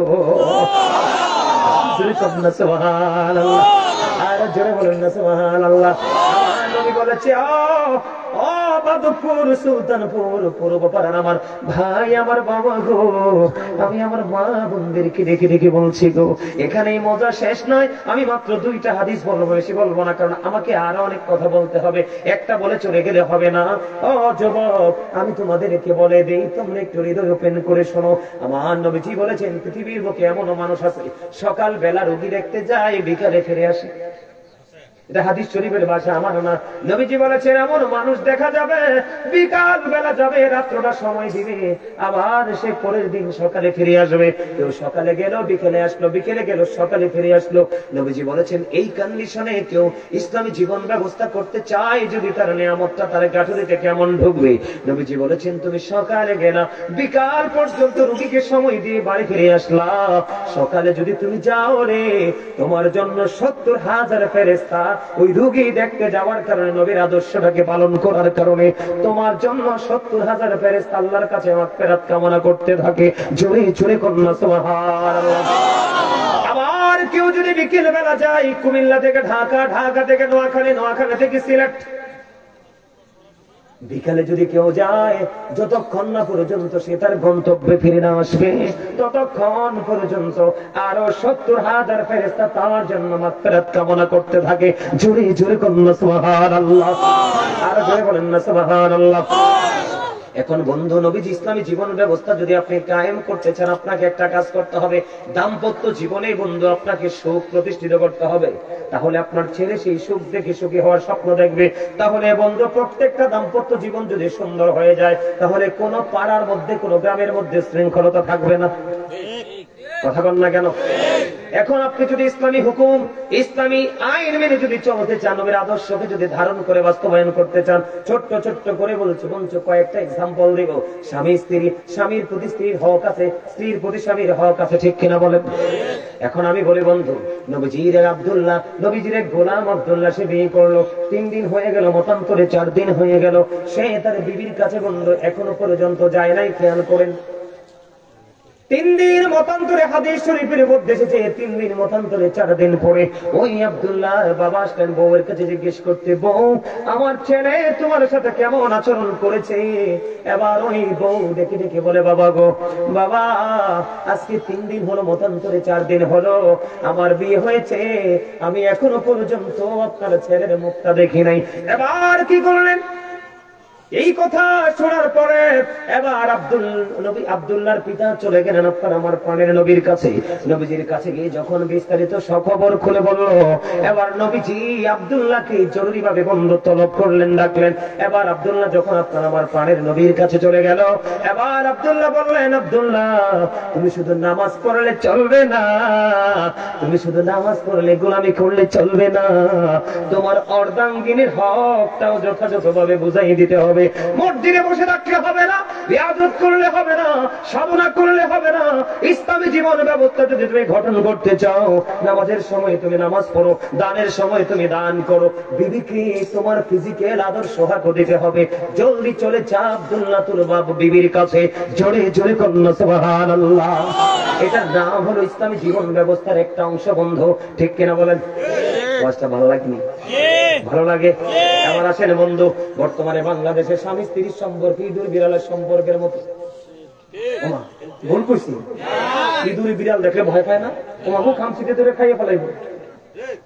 বর্তমানে বাংলাদেশের ম্যাক্সিমাম স্বামী স্ত্রীর সম্পর্ক ইঁদুর বিড়ালের মতো, কারণ স্টার জলসা জি বাংলা দেখে দেখে চরিত্রকে একবারে নষ্ট করে দিয়েছে। কথা কন না কেন? ওই যে একটু আগে বলেছি, বন্ধু বেঈমানরা আপনার আমার শত্রু, তাদের কাছে গেলে বন্ধু, সামাজিক বন্ধু, নোংরামি ছাড়ার কিছু খুঁজে পাবেন না। কথারে বাজে মাত্র আলহামদুলিল্লাহ বলেন। আর জোরে আমি বিরতি দিব না, আমি একটার পর একটা বলতেই থাকবো। আপনাদের যদি খারাপ লাগে যায়, একটু চাটা খাইয়ে কিছু কমো না। চা খাওয়ার নেশা চলে গেছে? আলহামদুলিল্লাহ, আলহামদুলিল্লাহ। এই মানসিকতা যার মধ্যে তৈরি হবে, সেই একদিন আল্লাহর প্রিয় হয়ে যাবে। আরেকটা ওয়াজ করে রাখি, মনে যদি না থাকে, সবার শেষে আপনার প্রথম জীবনে কি অপরাধ করেছেন, শেষ জীবনটা যদি আপনি আলোর মধ্য দিয়ে কবরে যেতে পারেন, প্রথম জীবনের গুনার কথা আমার আল্লাহ জিজ্ঞেস করবে না। এটা সবাই মনে রাখবেন, আমি বলে দিলাম আপনাদেরকে। আচ্ছা, কানে কানে করছে সাথে। এবার কি করলেন আপনার আমার প্রাণের নবী? আমার দিকে তাকান বন্ধু, ইঁদুর বিড়ালের মতো স্বামী স্ত্রীর সম্পর্ক একটু জেনে যান।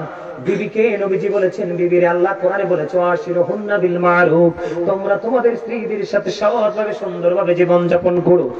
আমার দিকে তাকান, বিবিকে বলেছে, বিবি তোমার স্বামী সারাদিন পরিশ্রম করে যখন ঘরে আসবে, তোমার চুলায় যদি দুধের পাতিলটাও বসানো থাকে, তারপরেও স্বামী ডাক দিলে তুমি দেরি করিও না, স্বামীর ডাকের সঙ্গে সঙ্গে চলে যাও।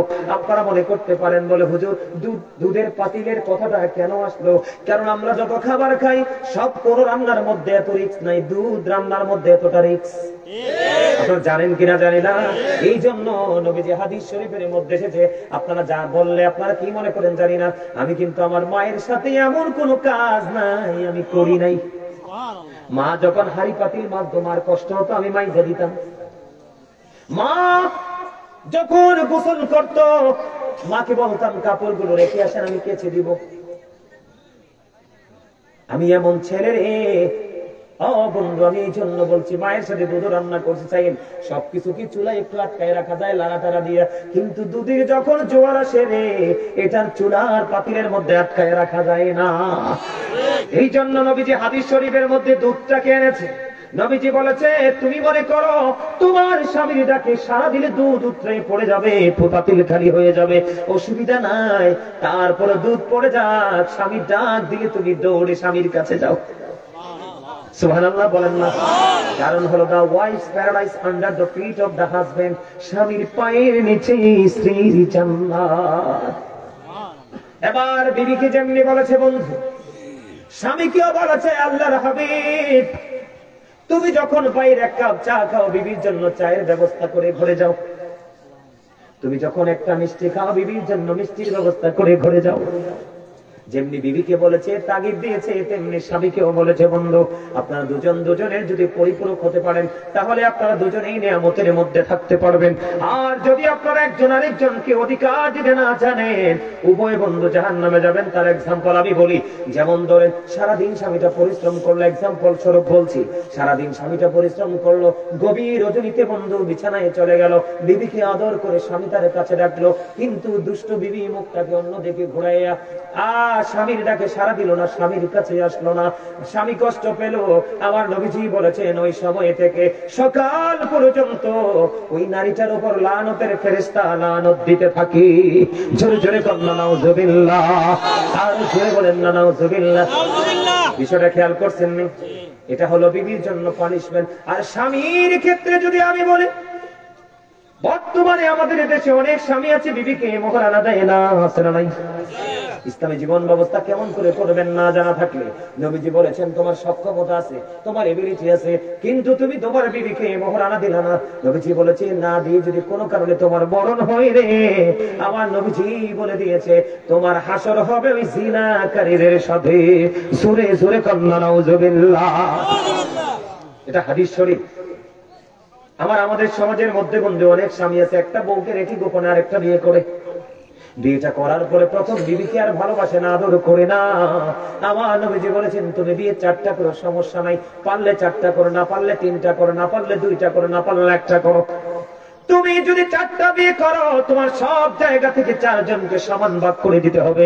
আমার নবীর একজন বিবি একদিন প্রশ্ন করলেন, নবী গো আপনি কারে বেশি ভালোবাসেন? সুবহানাল্লাহ।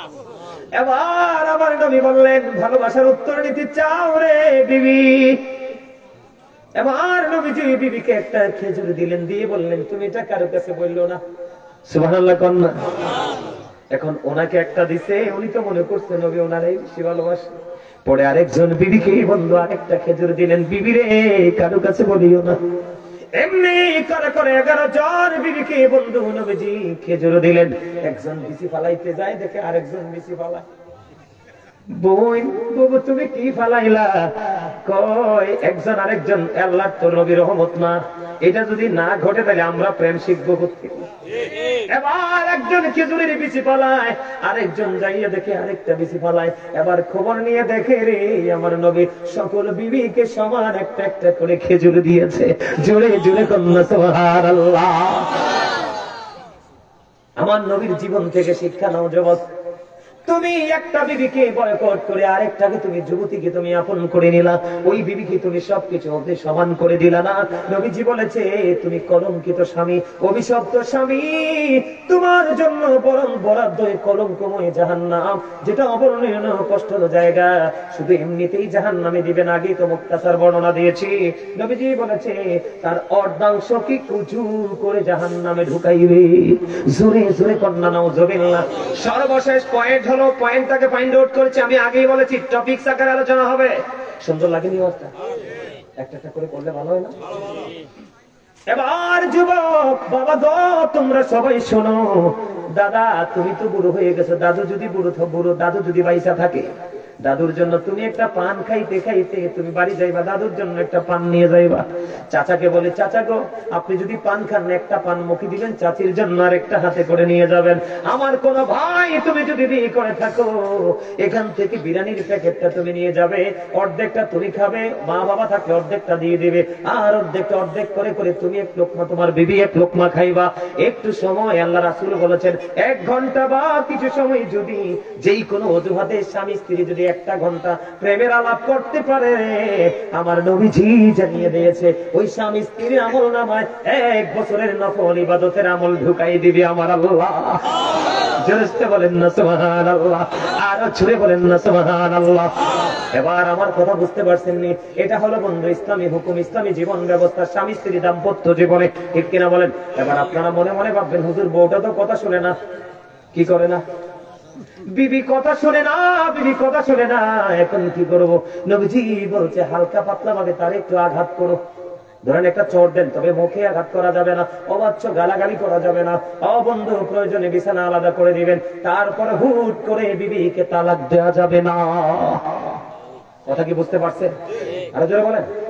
এবার আমি আসি ইসলামী জীবন ব্যবস্থা সবচেয়ে বড় ভয়ঙ্কর যে রূপটা বন্ধু, আমার দিকে তাকাও। বর্তমানে এই যে এখানে অনেক ছেলেরা জিন্স প্যান্ট পরে আইছে, আছে না নাই?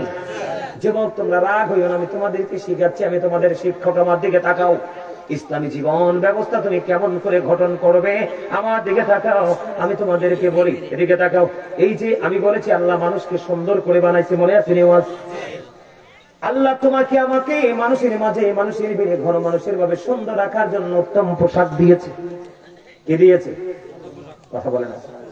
কি দিয়েছে? উত্তম পোশাক দিয়েছে। আমার দিকে তাকা এখন যুবক, যারা জিন্স প্যান্ট পরে সামনে দিয়ে লজ্জাস্থান দেখা যায়, পিছনের দিক দিয়ে লজ্জাস্থান দেখা যায়, বিশেষ করে নামাজে যাইয়া যখন ঢুকিতে যায়, পিছনের কাতার থেকে একটা যুবক আর একটা যুবকের লজ্জাস্থান দেখতে পায়। কথা কয় না কেন? আল্লাহ বান্দার জন্য 3 শ্রেণীর পোশাক দিয়েছে। কয় শ্রেণীর? একটা হলো লজ্জাস্থান ঢাকার পোশাক, আরেকটা হলো সাজের পোশাক, আরেকটা হলো তাকওয়ার পোশাক। আল্লাহ বলেছেন লিবাসুত তাকওয়া যালিকা খায়র, আল্লাহর কাছে সবচেয়ে উত্তম পোশাক হলো তাকওয়ার পোশাক। সুবহানাল্লাহ বলেন না? ইসলামী জীবন ব্যবস্থা তুমি কেমন ভাবে কায়েম করবে, গঠন করবে আমার দিকে তাকাও। যুবক, নারীর যেমন পর্দা আছে পুরুষের তেমন পর্দা আছে, আমার দিকে তাকাও। ইসলামী জীবন ব্যবস্থা কোনটাকে বলে আমার দিকে তাকাও। তোমরা প্যান্ট পরো, লুঙ্গি বলো, পায়জামা বলো, ট্রাউজার বলো, আল্লাহর হাবিব জানিয়ে দিয়েছে, আল্লাহ কোরআনে বলেছে, আর হাদিসে আমি পড়ে যাই, আল্লাহ রাব্বুল আলামিন বলেছে উপর দিয়ে থাকবে নাভি বরাবর অথবা নাভির উপরে, আর নিচের দিক দিয়ে থাকবে টাকনোর উপরে। এই কন্ডিশনে পোশাক পরা একজন ইমানদার পুরুষের জন্য ফরজ। কি? ইমানদার পুরুষের জন্য ফরজ। ইচ্ছে করে যদি তুমি এটা থেকে বের হয়ে যাও, তুমি ফরজ তরক করেছো, তোমার ঠিকানা বুখারী শরীফের মধ্যে এসেছে জাহান্নাম। নাউজুবিল্লাহ বলেন আপনি? আবু বকর সিদ্দিক প্রশ্ন করলো, ইয়া রাসূলুল্লাহ, আমার পোশাকটা মাঝে মাঝে টাকনোর নিচে চলে যায়, যাওয়ার পরে আমি এটাকে তুলে ফেলি, এখন আমার কি সাজার অন্তর্ভুক্ত হতে হবে? নবীজি বলেছেন না না, মনে করার পরে, মনে হওয়ার পরে যেই ব্যক্তি টাকনোর উপরে পোশাক তুলে ফেলবে তার জন্য কোনো সাজা নাই। বলে হুজুর এখানে আসলেন কেন? নারীদের পাতলা পোশাক পরা এটা বন্ধু উলঙ্গ নারীর সমান। পুরুষরা পোশাক পরার পরে লজ্জাস্থান দেখা যাবে, এটা ল্যাংটা পুরুষের সমান। পোশাক তো লজ্জাস্থান রাখার জন্য, আপনি পোশাক পরার পরেও লজ্জাস্থান রাখতে পারলেন না, আপনি উলঙ্গ পুরুষ। কোরআন হাদিসের মধ্যে আপনি নাই। আমার দিকে তাকান, 3 শ্রেণীর মানুষের সাথে আল্লাহ কথা বলবে না, দয়া করবে না, রহমত দিবে না। এর মধ্যে একটা হলো বন্ধু, যিনি অহংকার করে করে টাকনোর নিচে ঝুলাই ঝুলাই পোশাক পরে। 2 নাম্বার হলো আল্লাহর হাবিব বলেছে উপকার করে মানুষকে খোটা দেয়। 3 নাম্বার হলো মিথ্যা কথার মাধ্যমে কাস্টমার থেকে ব্যবসার মাধ্যমে টাকা হাতিয়ে নেয়। নাউজুবিল্লাহ বলেন না। এবার বলে হুজুর আমি পড়েই ফেলবো, এটার উপকারিতা কি? আল্লাহর নবী মসজিদে অবস্থান করতেছে, নবীজি চাইয়া দেখেন এক ব্যক্তি এসে নামাজের নিয়ত করে ফেলছে। নবীজি ডাক দিয়ে বললেন তুমি ওযু করে আসো, অথচ নিয়ত বেঁধে ফেলছে। নিয়ত ভেঙে ওযু করতে গেলেন, ওযু বানিয়ে আসলেন, আবার বন্ধ নিয়ত বাঁধলেন। নবীজি বললেন তুমি ওযু করে আসো, আবার নিয়ত ভেঙে তিনি ওযু করতে গেলেন, আবার ওযু করে এসে তিনি নামাজের নিয়ত বাঁধলেন। নবী তৃতীয়বার বললেন ওযু করে আসো। 3rd পারসন আল্লাহর হাবিবকে প্রশ্ন করলেন আল্লাহর নবী, ইয়া রাসূলুল্লাহ ইয়া হাবিবাল্লাহ নবী গো, ও প্রাণের নবী বারবার বলছেন ওযু করার জন্য। ইয়া রাসূলুল্লাহ কেন গো? আমার নবীজি বলেছেন নামাজ পড়ার জন্য পোশাকের যে কন্ডিশন দেওয়া হয়েছে, শর্ত দেওয়া হয়েছে, সেই সীমাবার ত্যাগ করেছে। এই পোশাক পরে কিয়ামত পর্যন্ত নামাজ পড়তে পারবে, লাভ হবে না, কারণ তার পোশাকটা থাকতে হবে টাকনুর উপরই। কোথায় হিসাব খেয়াল করছেন? ইসলামী জীবন ব্যবস্থা কোথায়? আর আপনি আছেন কোথায়? আছে খেয়াল? এবার আসেন যুবকদেরকে বলি, যুবক এই পোশাকের সঙ্গে সঙ্গে তোমাদেরকে আরেকটা বলবো, তোমরা কি করবে না, লাল টকটকে লাল শার্ট গেঞ্জি পাঞ্জাবি পরবে না। আল্লাহর হাবিব হাদিস শরীফের মধ্যে আসছে, এক জনৈক ব্যক্তি নবীজিকে একটা সালাম দিলেন, নবী সালামের জবাব দিলেন না। আরেকটা সালাম দিলেন, নবীজি সালামের জবাব দিলেন না।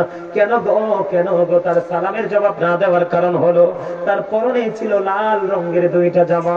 কারণ লাল টকটকে লাল রঙের জামা পরা পুরুষের জন্য মাকরুহ তাহরিমি হারামের অন্তর্ভুক্ত। এই জন্য নবীজি সালামের জবাব দেয় নাই।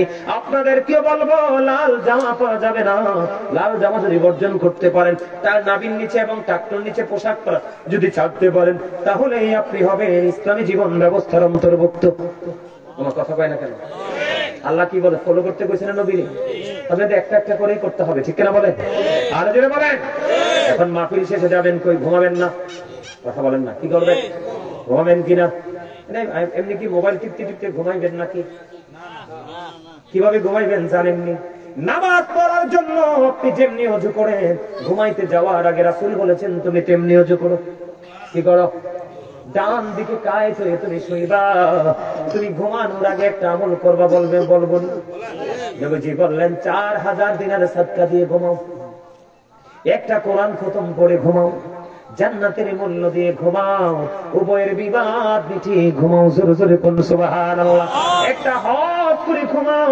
হযরতে আলী একটা ডাক দিয়ে বলল, নবী গো এই কাজ কি আমাদের পক্ষে সম্ভব পসিবল নেই? নবী বলে, আলী রে 4 বার যদি সূরা ফাতিহা পড়ে ঘুমাতে পারো, 4000 দিনের সদকার সওয়াব আমলনামায় এসে যাবে। আমার নবী বলেছেন 3 বার যদি সূরা ইখলাস পড়ে ঘুমাতে পারো, একটা হাজির সওয়াব তোমার আমলনামায় ঢুকে যাবে। 3 বার, মাত্র 3 বার যদি নবীকে ভালোবেসে মহব্বত করে দরুদ পড়তে পারো, আমার নবীজি বলেছে তোমার জান্নাতে যাবা, যে ওই জান্নাতের মূল্যটা আদায় হয়ে যাবে। 10 বার যদি আস্তাগফিরুল্লাহ পড়ে ঘুমাইতে পারো, উভয়ের বিবাদ মিটাইবার সওয়াব তোমার আমলনামায় ঢুকে যাবে। 4 বার যদি কালিমা তামজিদ পড়ে ঘুমাও, একটা হজের সব তোমার আমলনামায় ঢুকে যাবে। তবে ঘুমানোর আগে একটা দোয়া পড়তে হবে, আল্লাহুম্মা বিসমিকা আমুতু ওয়া আহইয়া, ঠিক কিনা বলেন? আর ঘুম থেকে উঠে বলবে আলহামদুলিল্লাহিল্লাযী আহইয়ানা বা'দা মা আমাতানা ওয়া ইলাইহিন নুশুর। জোরে জোরে কোন আল্লাহু আকবার। এটা হলো ইসলামী জীবন ব্যবস্থা। এখন ঘুমাইতে আজকে এইভাবে ঘুমাইবেন নি? কথা বলে না। ওয়াজ করে কি চলবে? বিড়ি খেতে খেতে ঘুমাবেন? মোবাইল দেখতে দেখতে ঘুমাবেন? জর্দা দিয়ে পান খেতে খেতে ঘুমাবেন? কেমনে? নাভিটার উপরে লুঙ্গিটা পিনবেন। আমার দাদারা অনেক সময় লুঙ্গি পিঠে বাইরে মনে হচ্ছে রাস্তা ঝাড়ু দিতেছে। কি দিতেছে? মনে হচ্ছে মেম্বার সব রাস্তা ঝাড়ু দিচ্ছে। এবার 8টা পিছিয়ে দিয়ে সব ভালো লুঙ্গির লোকে ভাই রান্নাঘরের দরজায়। খবর রাখেন, এটা হচ্ছে অভিশপ্ত পোশাক। কি করবেন? নাভির উপরে পড়বেন, উপর দিয়া, নিচে দিয়া টাকনুর উপরে ওযু বানাইবেন। বলে হুজুর যে শীত কেমনে ওযু করবো? আল্লাহ রাসূল কইছে ওযু কইয়ে দেখো না, ওযু করবা একদিক দিয়ে, গুনাহ ধরবো আরেক দিক দিয়ে। সুবহানাল্লাহ বলেন না? চোখে খারাপ জিনিস দেখেন না? নবী কয় যখন চোখের কোনায় পানি লাগা ঝইরা পড়বে, ওই পানির সঙ্গে সঙ্গে গুনাহ মাটিতে পড়ে যাবে। হাত দিয়ে কত অন্যায় করো, হাত যখন ওযু করবো, ওযুর পানি ঝরে ঝরে পড়বে, গুনাহগুলো হাতের টি ঝরে পড়ে যাবে। আখির নবীর উম্মত আমরা রে, আমাদের সময় খুবই অল্প, তবে মান অনেক বেশি। নিজের মানটা নিজেই কমাইছি। কথা কয় না কেন? পা দিয়া কত নষ্ট জায়গায় হাইটা গেছেন। নবীজি বলে ওযু করো, ওযু করো, গুনাহগুলি ঝরে যাবে। ওযুর পানির সাথে সাথে পায়ের গুনাহ ঝরে যাবে। তাহলে ওযু বেশি বেশি করবেন নি? ওমা, তবে ওযু থাকা অবস্থায় ওযু কইরেন না, এটা মাকরুহ। বুঝে আসছেন কথাটি? এবার আসেন বন্ধু, আপনার আমার সমাজের মধ্যে এখন বর্তমানে ধনী মানুষ দ্বারা গরিবরা নির্যাতিত, বড় লোকের দ্বারা বড় লোক এমন ভাবে ঘর তুলে গরিব রাস্তা দিয়ে বাড়িতে পারে না। আছে না নাই? ইসলামী জীবন ব্যবস্থা যদি চান, এখনকার মানুষ কথার আগে মায়ের দেবে মেম্বারশিপ। কি রে, কথার আগে মায়ের দেয়, এটার কোনো বৈধতা নাই। আমার দিকে তাকান, আমি আলোচনা শেষ করে দিচ্ছি, এক্সাম্পল দিচ্ছি, আপনারা বুঝে নেবেন, আর বাকিগুলো অনলাইন থেকে বন্ধু জেনে নেবেন। আমার দিকে তাকান, দুটো অপশন নিয়ে আলোচনা করব, ছোট্ট করে করে আমার দিকে তাকান। আল্লাহর হাবিব, একজন ব্যক্তির দিকে আল্লাহর হাবিব ইশারা করে বললেন, ইয়া রাসূলুল্লাহ, ওই ব্যক্তিটা অনেক বেশি দান সদকা করে, অনেক বেশি নামাজ রোজা করে, নবী গো তার ব্যবহারটা সুন্দর না। নবীজি বলেছে সে জাহান্নামী। পাক্কা নামাজি এবং পাক্কা দানবী, কিন্তু ব্যবহারে সুন্দর না, নবীজি বলেছেন সে জাহান্নামী। এবার আরেক মহিলার দিকে ইঙ্গিত করে বললেন, হাদিস শরীফের মধ্যে, ইয়া রাসূলুল্লাহ, ওই মহিলা এত দানও করতে পারে না, ওই মহিলা এত ইবাদতও করতে পারে না, কিন্তু তার ব্যবহার এত সুন্দর গো, তার ব্যবহার শুনলে মানুষের কলিজা ঠান্ডা হয়ে যায়। আমার নবীজি বললেন সেই জান্নাতি। তাহলে ব্যবহারের কোনো বিকল্প আছে নাকি? মিষ্টি ব্যবহার করবেন, এটার নাম ইসলামী জীবন ব্যবস্থা। এবার আসেন বন্ধু, আপনি অনেক গরিব, আপনার লগের পাড়াপড়শি অনেক গরিব, আপনি বাড়ি বানাবেন, কি বানাবেন? ইসলাম কত সুন্দর দেখেন, এই জীবন ব্যবস্থাটা কত প্রেমময়, মধুময়। আমার দিকে তাকান, আপনি ধরেন 5 তলা বাড়ি বানাবেন, আপনার সুখটা কিন্তু চিরস্থায়ী হবে, মিনিমাম 50 বছর। কিন্তু আপনি যদি এইভাবে বাড়িটা বানান, আপনার আপন স্বজন আশেপাশে যারা আছে বন্ধু, গরিব মানুষ, তাদের কষ্ট হবে। এই কষ্ট হবে এই জন্য নবীজি বলেছে, তুমি তোমার অবকাঠামো নির্মাণ করার আগে তোমার পাশে যে দুস্থ মানুষটা আছে তার সাথে একটু পরামর্শ করে নাও, আলাপ আলোচনা করে নাও, যেন বাড়ি বানানোর পরে তোমারও যেন অসুবিধা না হয়, এই গরিব মানুষটার অসুবিধা না হয়। তার কারণ হলো, তোমার সুবিধাটা যেমনি চিরস্থায়ী হবে রে, তেমনি তার অসুবিধাটাও চিরস্থায়ী হয়ে যাবে। ঠিক কিনা বলা? এটার নাম হলো বন্ধু ইসলামী জীবন ব্যবস্থা। এবার আসেন, আল্লাহ নবীজি বলেছেন ইসলামী জীবন ব্যবস্থার একটা একটা করে, আমার নবীজি বলছেন হাদিস শরীফের মধ্যে আসছে, তোমরা যখন তরকারি রান্না করো ঝোল একটু বাড়াইয়া দাও। ইয়া রাসূলুল্লাহ, কেন গো? নবীজি বলেছেন যেন তোমার পাশে গরিবের ঘরে একটু পাঠাইতে পারো। আমরা এখন তো বাড়াইতো না, পচাইয়া রাত মেরে ফেলাই, কিন্তু দেই না। এটা কি ইসলামী জীবন ব্যবস্থা? সুন্নাহ মোতাবেক জীবন ব্যবস্থা? এবার মা ঈসা প্রশ্ন করলেন, ইয়া রাসূলুল্লাহ, আমার 2 জন প্রতিবেশী আছে। কয়জন? নবী গো, আমার 2 জন প্রতিবেশী আছে গো নবী, আমি কাকে আগে দান করব বলেন? নবীজি বলেছে, তোমার ঘর থেকে যার ঘরটা খুব কাছে তুমি তাকে আগে দাও, তারপরে তুমি অন্য দূরেরটাকে দাও। সুবহানাল্লাহ বলেন না? এখন আমাদের দেশে মেহমান আইলে মেহমানদারি করতে চায় না, রাগ হয়, হয় কি হয় না? আমার দিকে তাকান, নবীজির কথা মানলে বরকত না, না বরকত? 2টা হাদিস বলবো, এরপরে আলোচনা শেষ। 2টা হাদিস, মাত্র 2টা বলবো, শুনবেন বন্ধুরে আমার। একদিন হযরতে আবু হুরায়রার পেটে খিদা, এমন পেটে খিদা লাগছে ঘরে পর্যন্ত থাকতে পারে না, রাস্তায় নেমে আসছে। আমার নবীজি কি করলেন দেখলেন, আবু হুরায়রাকে দেখে তার মনের ভাষা বুঝতে পারলেন। এবার নবীজি আবু হুরায়রার দিকে তাকাইয়া তাকাইয়া মুস্কি হাসে। সুবহানাল্লাহ। কি হাসে? মুস্কি হাসে। মুস্কি হাসতে হাসতে আবু হুরায়রাকে দেখে বলে, আবু হুরায়রা, চলো চলো আমার সঙ্গে চলো রে। এবার নবীজির সঙ্গে চলতে চলতে নবীজির বাড়ি চলে গেল। নবীজি বাড়িতে খবর জানলেন, বিবি রে ঘরে কোনো খাবার আসেনি। নবী তো জানে আবু হুরায়রার পেটে খিদায় রাস্তায় নেমে আসছে, কিছু নাই খাওয়ার। তারপরেও ইসলামের নবীর আইন বন্ধু অমান্য করে নাই। আর আমাদের বাড়ি ঘর, টাকা পয়সা, সুখের কমতি নাই, কেন রে নবীর অর্ডার কি আমরা অমান্য করছি? এবার কি করলেন, নবীজির কাছে খবর আসলো, নবী গো, আমাদের ঘরে একটা পেয়ালা দুধ আছে। কয় পেয়ালা? একটা পেয়ালা দুধ আছে গো। এবার যখন নবীজি জানতে পারলেন, খেয়াল করেন আমার নবীজির কথায় কত বরকত।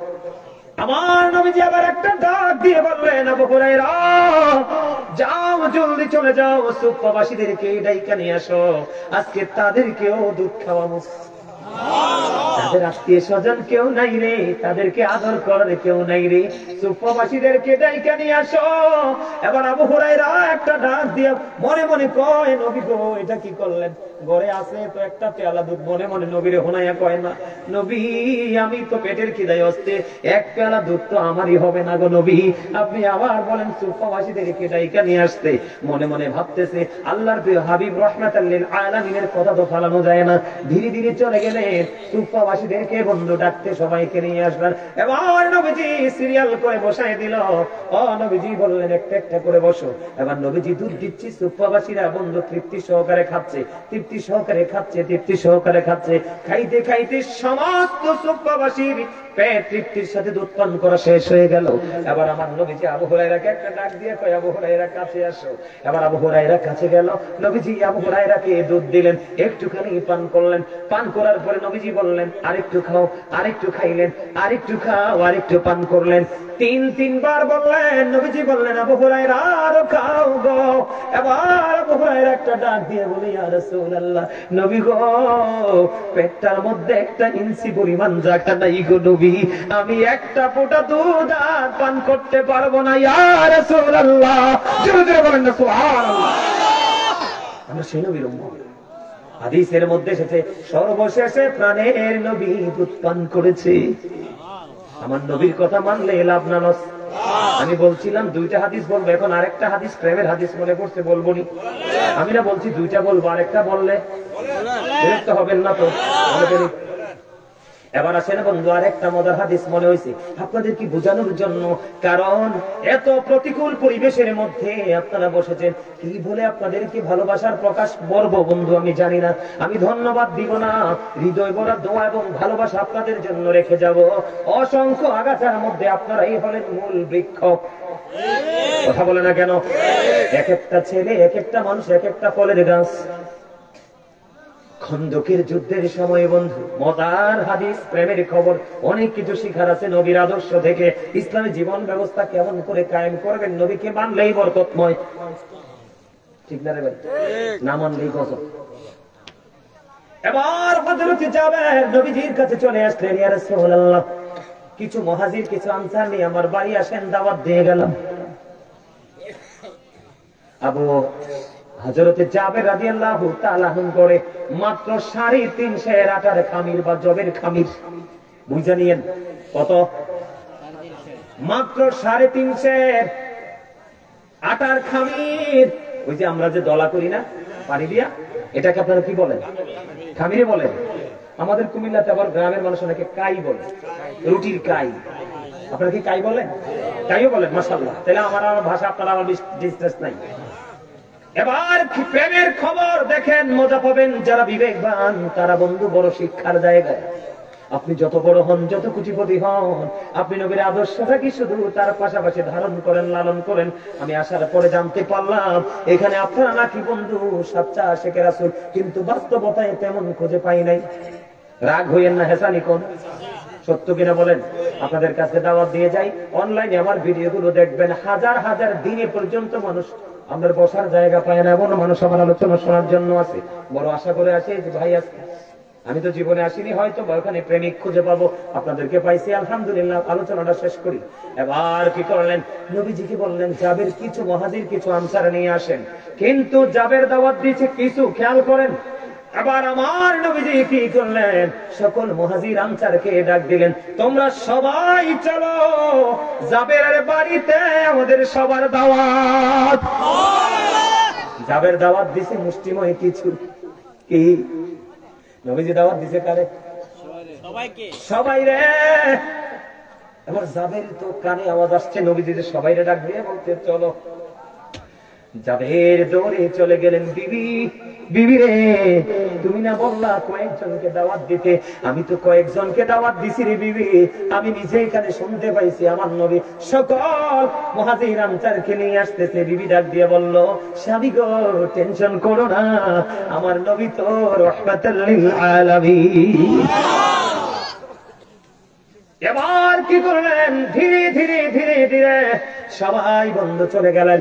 যাওয়ার পরে নবীজি ডাক দিয়ে বললেন, যাবে রুটির খামিরের যে বক্সটা আমার কাছে নিয়ে আসো, কিন্তু ঢাকনা সরাইও না।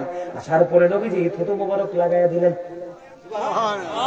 এবার ঢাকনা সরাইও না, একটু একটু করে খামির থেকে রুটি খাই বের করো আর রুটি বানাবার দিতে থাকো। এবার বললেন, যাবে চুলা থেকে ছোট্ট একটা ছাগলের বাচ্চা রান্না হয়, ছোট্ট ছাগলের বাচ্চা গুচ্ছের পাতিলটা আমার কাছে নিয়ে আসো। এবার কি করলেন, নবীজির কাছে নিয়ে আসলো। যাবের ঢাকনাটা সরাইও না, নবীজি এটার মধ্যে একটু থুতু দিয়ে দিলেন, থুতু মোবারক দিয়ে দিলেন। ঢাকনা এক সাইড করে করে তরকারি দিতে থাকো, রুটি দিতে থাকো। বন্ধ ওই খন্দকের ময়দান থেকে বন্ধ মাত্র 350 রুটির খামির, আটার খামির আর ছোট্ট একটা ছাগলের বাচ্চা, সকলে খাইতে খাইতে বন্ধ 1000 মুহাজির আনসার ভক্ষণ করেছে। আর জোরে কন্যা সুবহানাল্লাহ। 1000 মুহাজির আনসার বন্ধু ভক্ষণ করেছে। কিন্তু পরে চাইয়া দেখলো যেমন রুটির খামির তেমনই রয়ে গেছে রে, আর যেমন গোস্তের পাতিল তেমনই রয়ে গেছে। মনে হয় এখান থেকে কেউ যেন কিছু টাচি করে নাই। জোরে জোরে কন্যা সুবহানাল্লাহ। আমার নবী নিয়ামত নেই।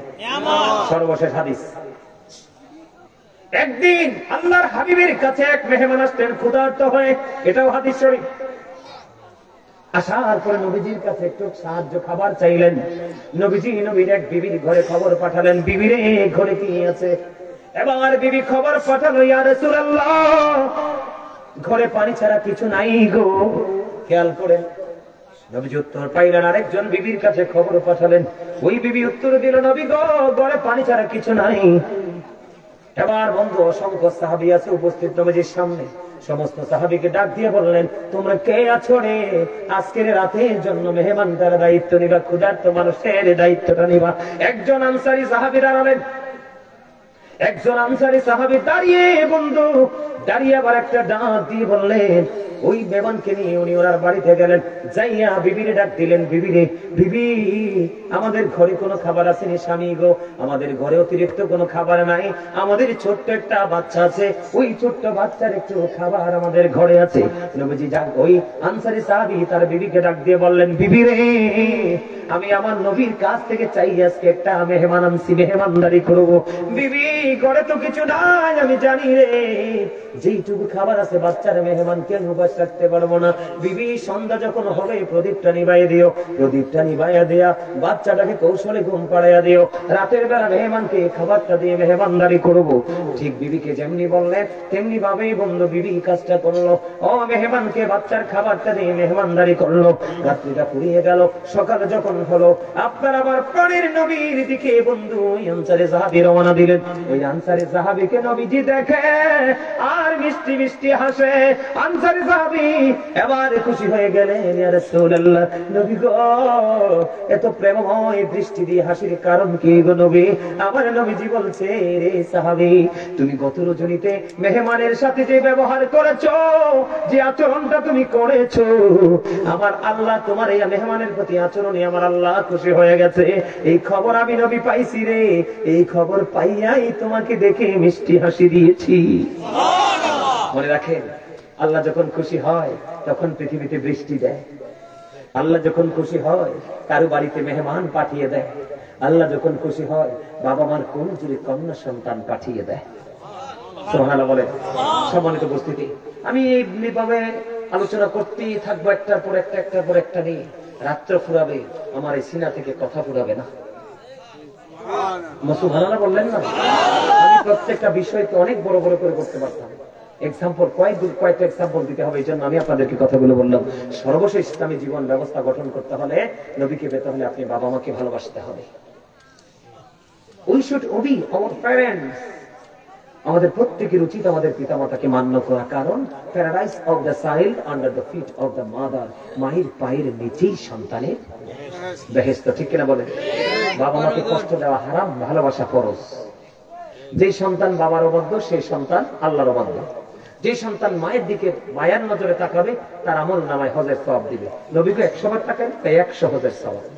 এগুলাকে বলা হয় ইসলামী জীবন ব্যবস্থা। সর্বশেষ নামাজ। কি নামাজ বেশি বেশি করে পড়বেন, এটা শ্রেষ্ঠ জিকির। এটা কি এটা শীতের দিন না? কয়দিন পরে দেখবেন তাল গাছ, সুপারি গাছ, নারকেল গাছ ছাড়া গাছের পাতা সব ঝরা শুরু করবে। করবে কি করবে না? মজার জিনিস তো। হযরত আবু যর রাদিয়াল্লাহু তাআলা আনহু থেকে হাদিস বর্ণিত, নবীজি একদিন শীতের দিনে বের হওয়ার পরে দেখলেন গাছের পাতাগুলো ঝরে পড়ছে। নবীজি গাছের ডালা ধরলেন, ধরার পরে দেখলেন পাতাগুলো আরো ঝরতেছে। আবু যরকে ডাক দিলেন, আবু যর উত্তর দিলেন লাব্বাইকা ইয়া রাসূলুল্লাহ। আমার নবীজি একটা ডাক দিয়ে বলেন, আবু যর চাইয়ে দেখো শীতের কারণে শুষ্ক হয়ে গাছের পাতাগুলো কেমনে ঝরে ঝরে পড়ে। আমার নবী একটা ডাক দিয়ে বললেন, রে আবু যর, আল্লাহর বান্দাগুলো আমার উম্মতগুলো একাগ্র চিত্তে প্রেম নিয়ে ভালোবাসা নিয়ে যখন নামাজের মাধ্যমে যখন নামাজ নামক জিকিরের মাধ্যমে যখন আল্লাহর কুদরতি কদমে সিজদা লাগায় দিবে, ওই শীতের দিনের গাছের পাতার মতো তার জীবনের সবগুলো গুনাহ ঝরে যাবে। আল্লাহ যেন আমাদেরকে সেইভাবে আমল করার তৌফিক দান করেন। সকলে বলেন আমিন। আমিন। দিরা গজল গান, গজল না কইলে হাদিয়া দেওয়া লাগে জি ইনশাআল্লাহ দিব। হ্যাঁ গজল কইলে হাদিয়া লাগে না? হ্যাঁ দিব। দিবা? মাশাআল্লাহ। কোনটা কইতা? ইচ্ছে মতো। আমার ইচ্ছে মতো? তাহলে আমার লেখা গাই? জি। আমার লেখা আমার সুর? জি ইনশাআল্লাহ। আমাদের পছন্দ হইবনি জানি না তো। আমার যে 100% পছন্দ করছেন নি, এইটা নিয়ে কনফিউশনের মধ্যে থাকেও আছে। ভালো না আসলে কপাল পোড়া, আমার কপাল খারাপ। আমার লেখা একটা গজল গাই। আমার লেখা এই যে গজলটা লিখতে লিখতে আমি কেঁদেছিলাম প্রায় রাত 2:30 থেকে 3টার সময় সম্ভবত নাটকটা লিখছিলাম। শুনবেন? এই তো যে সুন্দর নূর নবীজি নামটি মধুমাখা, তুমি ছাড়া শূন্য জীবন আমি যে বড় একা। এই তো যে সুন্দর, বলেন এই তো যে সুন্দর নূর নবীজি নামটি মধুমাখা, তুমি ছাড়া শূন্য জীবন আমি যে বড় একা। প্রেমিকে ছিলে অপুশির বেলা, চেহারা তার কালো, হৃদয় জোড়ে ছিল গোড়া সুল তোমার প্রেমের আলো। বলেন প্রেমিকে ছিলে অপুশির বেলা, চেহারা তার কালো, হৃদয় জোড়ে ছিল গোড়া সুর তোমার প্রেমের আলো। নবীর প্রেমের ইতিহাসে, বলেন নবীর প্রেমের ইতিহাসে এই নামটি আছে লেখা। এত যে সুন্দর নূর নবীজি নামটি মধুমাখা। মারহাবা বলেন না আরো জোরে। একটু একটু শোনাইলাম, ভালো যদি লাগে এটা অনলাইনে পুরোটা গাওয়া আছে, ওখান থেকে শিখবেন, আশা করি ভালো লাগবে। আপনারা যেটা আবদার করেছেন আরেকটা একটু গাইব, এটা আমার লেখা আমার সুর। গাইবেন আপনারা? আওয়াজ দিয়ে গাইবেন আমার সাথে, আওয়াজ দিয়ে। কি দিয়ে? আরো জোরে বলেন, কি দিয়ে? আরো জোরে। নবীজি কেমন করে বলো তোমায় দেখি, ওগো নবীজি কেমন করে বলো তোমায় দেখি। আছো তুমি ওই মদিনায়, আছো তুমি ওই মদিনায়, সঙ্গে নিয়ে দুই প্রেমিক সাথী। আবু বকর ওমর আছে না নবীর সাথে? আছে না? জানেন আপনারা? আছো তুমি ওই মদিনায়, আছো আছো তুমি ওই মদিনায়, সঙ্গে নিয়ে দুই প্রেমিক সাথী, কেমন করে বলো তোমায় দেখি, দেখার আশা আমার মনে পুষে রেখেছি আপন করে, বলেন দেখার আশা আমার মনে পুষে রেখেছি আপন করে, পাই যদি গো নবী তোমার দিদার, শীতল হবে মোর দুটি আঁখি, কেমন করে বলো তোমায় দেখি। মারহাবা।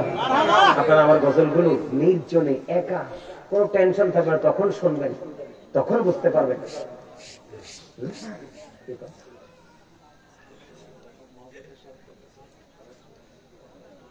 যেই পরিবেশ আমি তো কই আগামী বছর থেকে মাহফিলে করে না, কোনো মাহফিলের দরকার নাই। আমার কথা বুঝতে পারছেন? সম্মানিত উপস্থিতি, আমি আর আমার মুখটাকে আপনাদের কাছে বলে আমার মুখটাকে আর ছোট করতে চাই না। আপনারা যে ওয়াজ আইসে বইছেন, ইজ্জতটা যে রাখছেন, এটাই শুকর, আলহামদুলিল্লাহ। আবার যদি কখনো আপনাদের আবার যদি শোনেন কখনো আল্লাহ কবুল করে দিকে আসি, আপনারা সবাই আসবেন, নতুন কোনো বিষয় নিয়ে আমি হাজির হয়ে যাব। আসলে ভাঙা মন নিয়ে তখন আলোচনা করেছে আপনাদের সামনে, একটু দূর থেকে এসে যদি এরকম পরিবেশ পায়, কোনো আলোচক আলোচনা করতে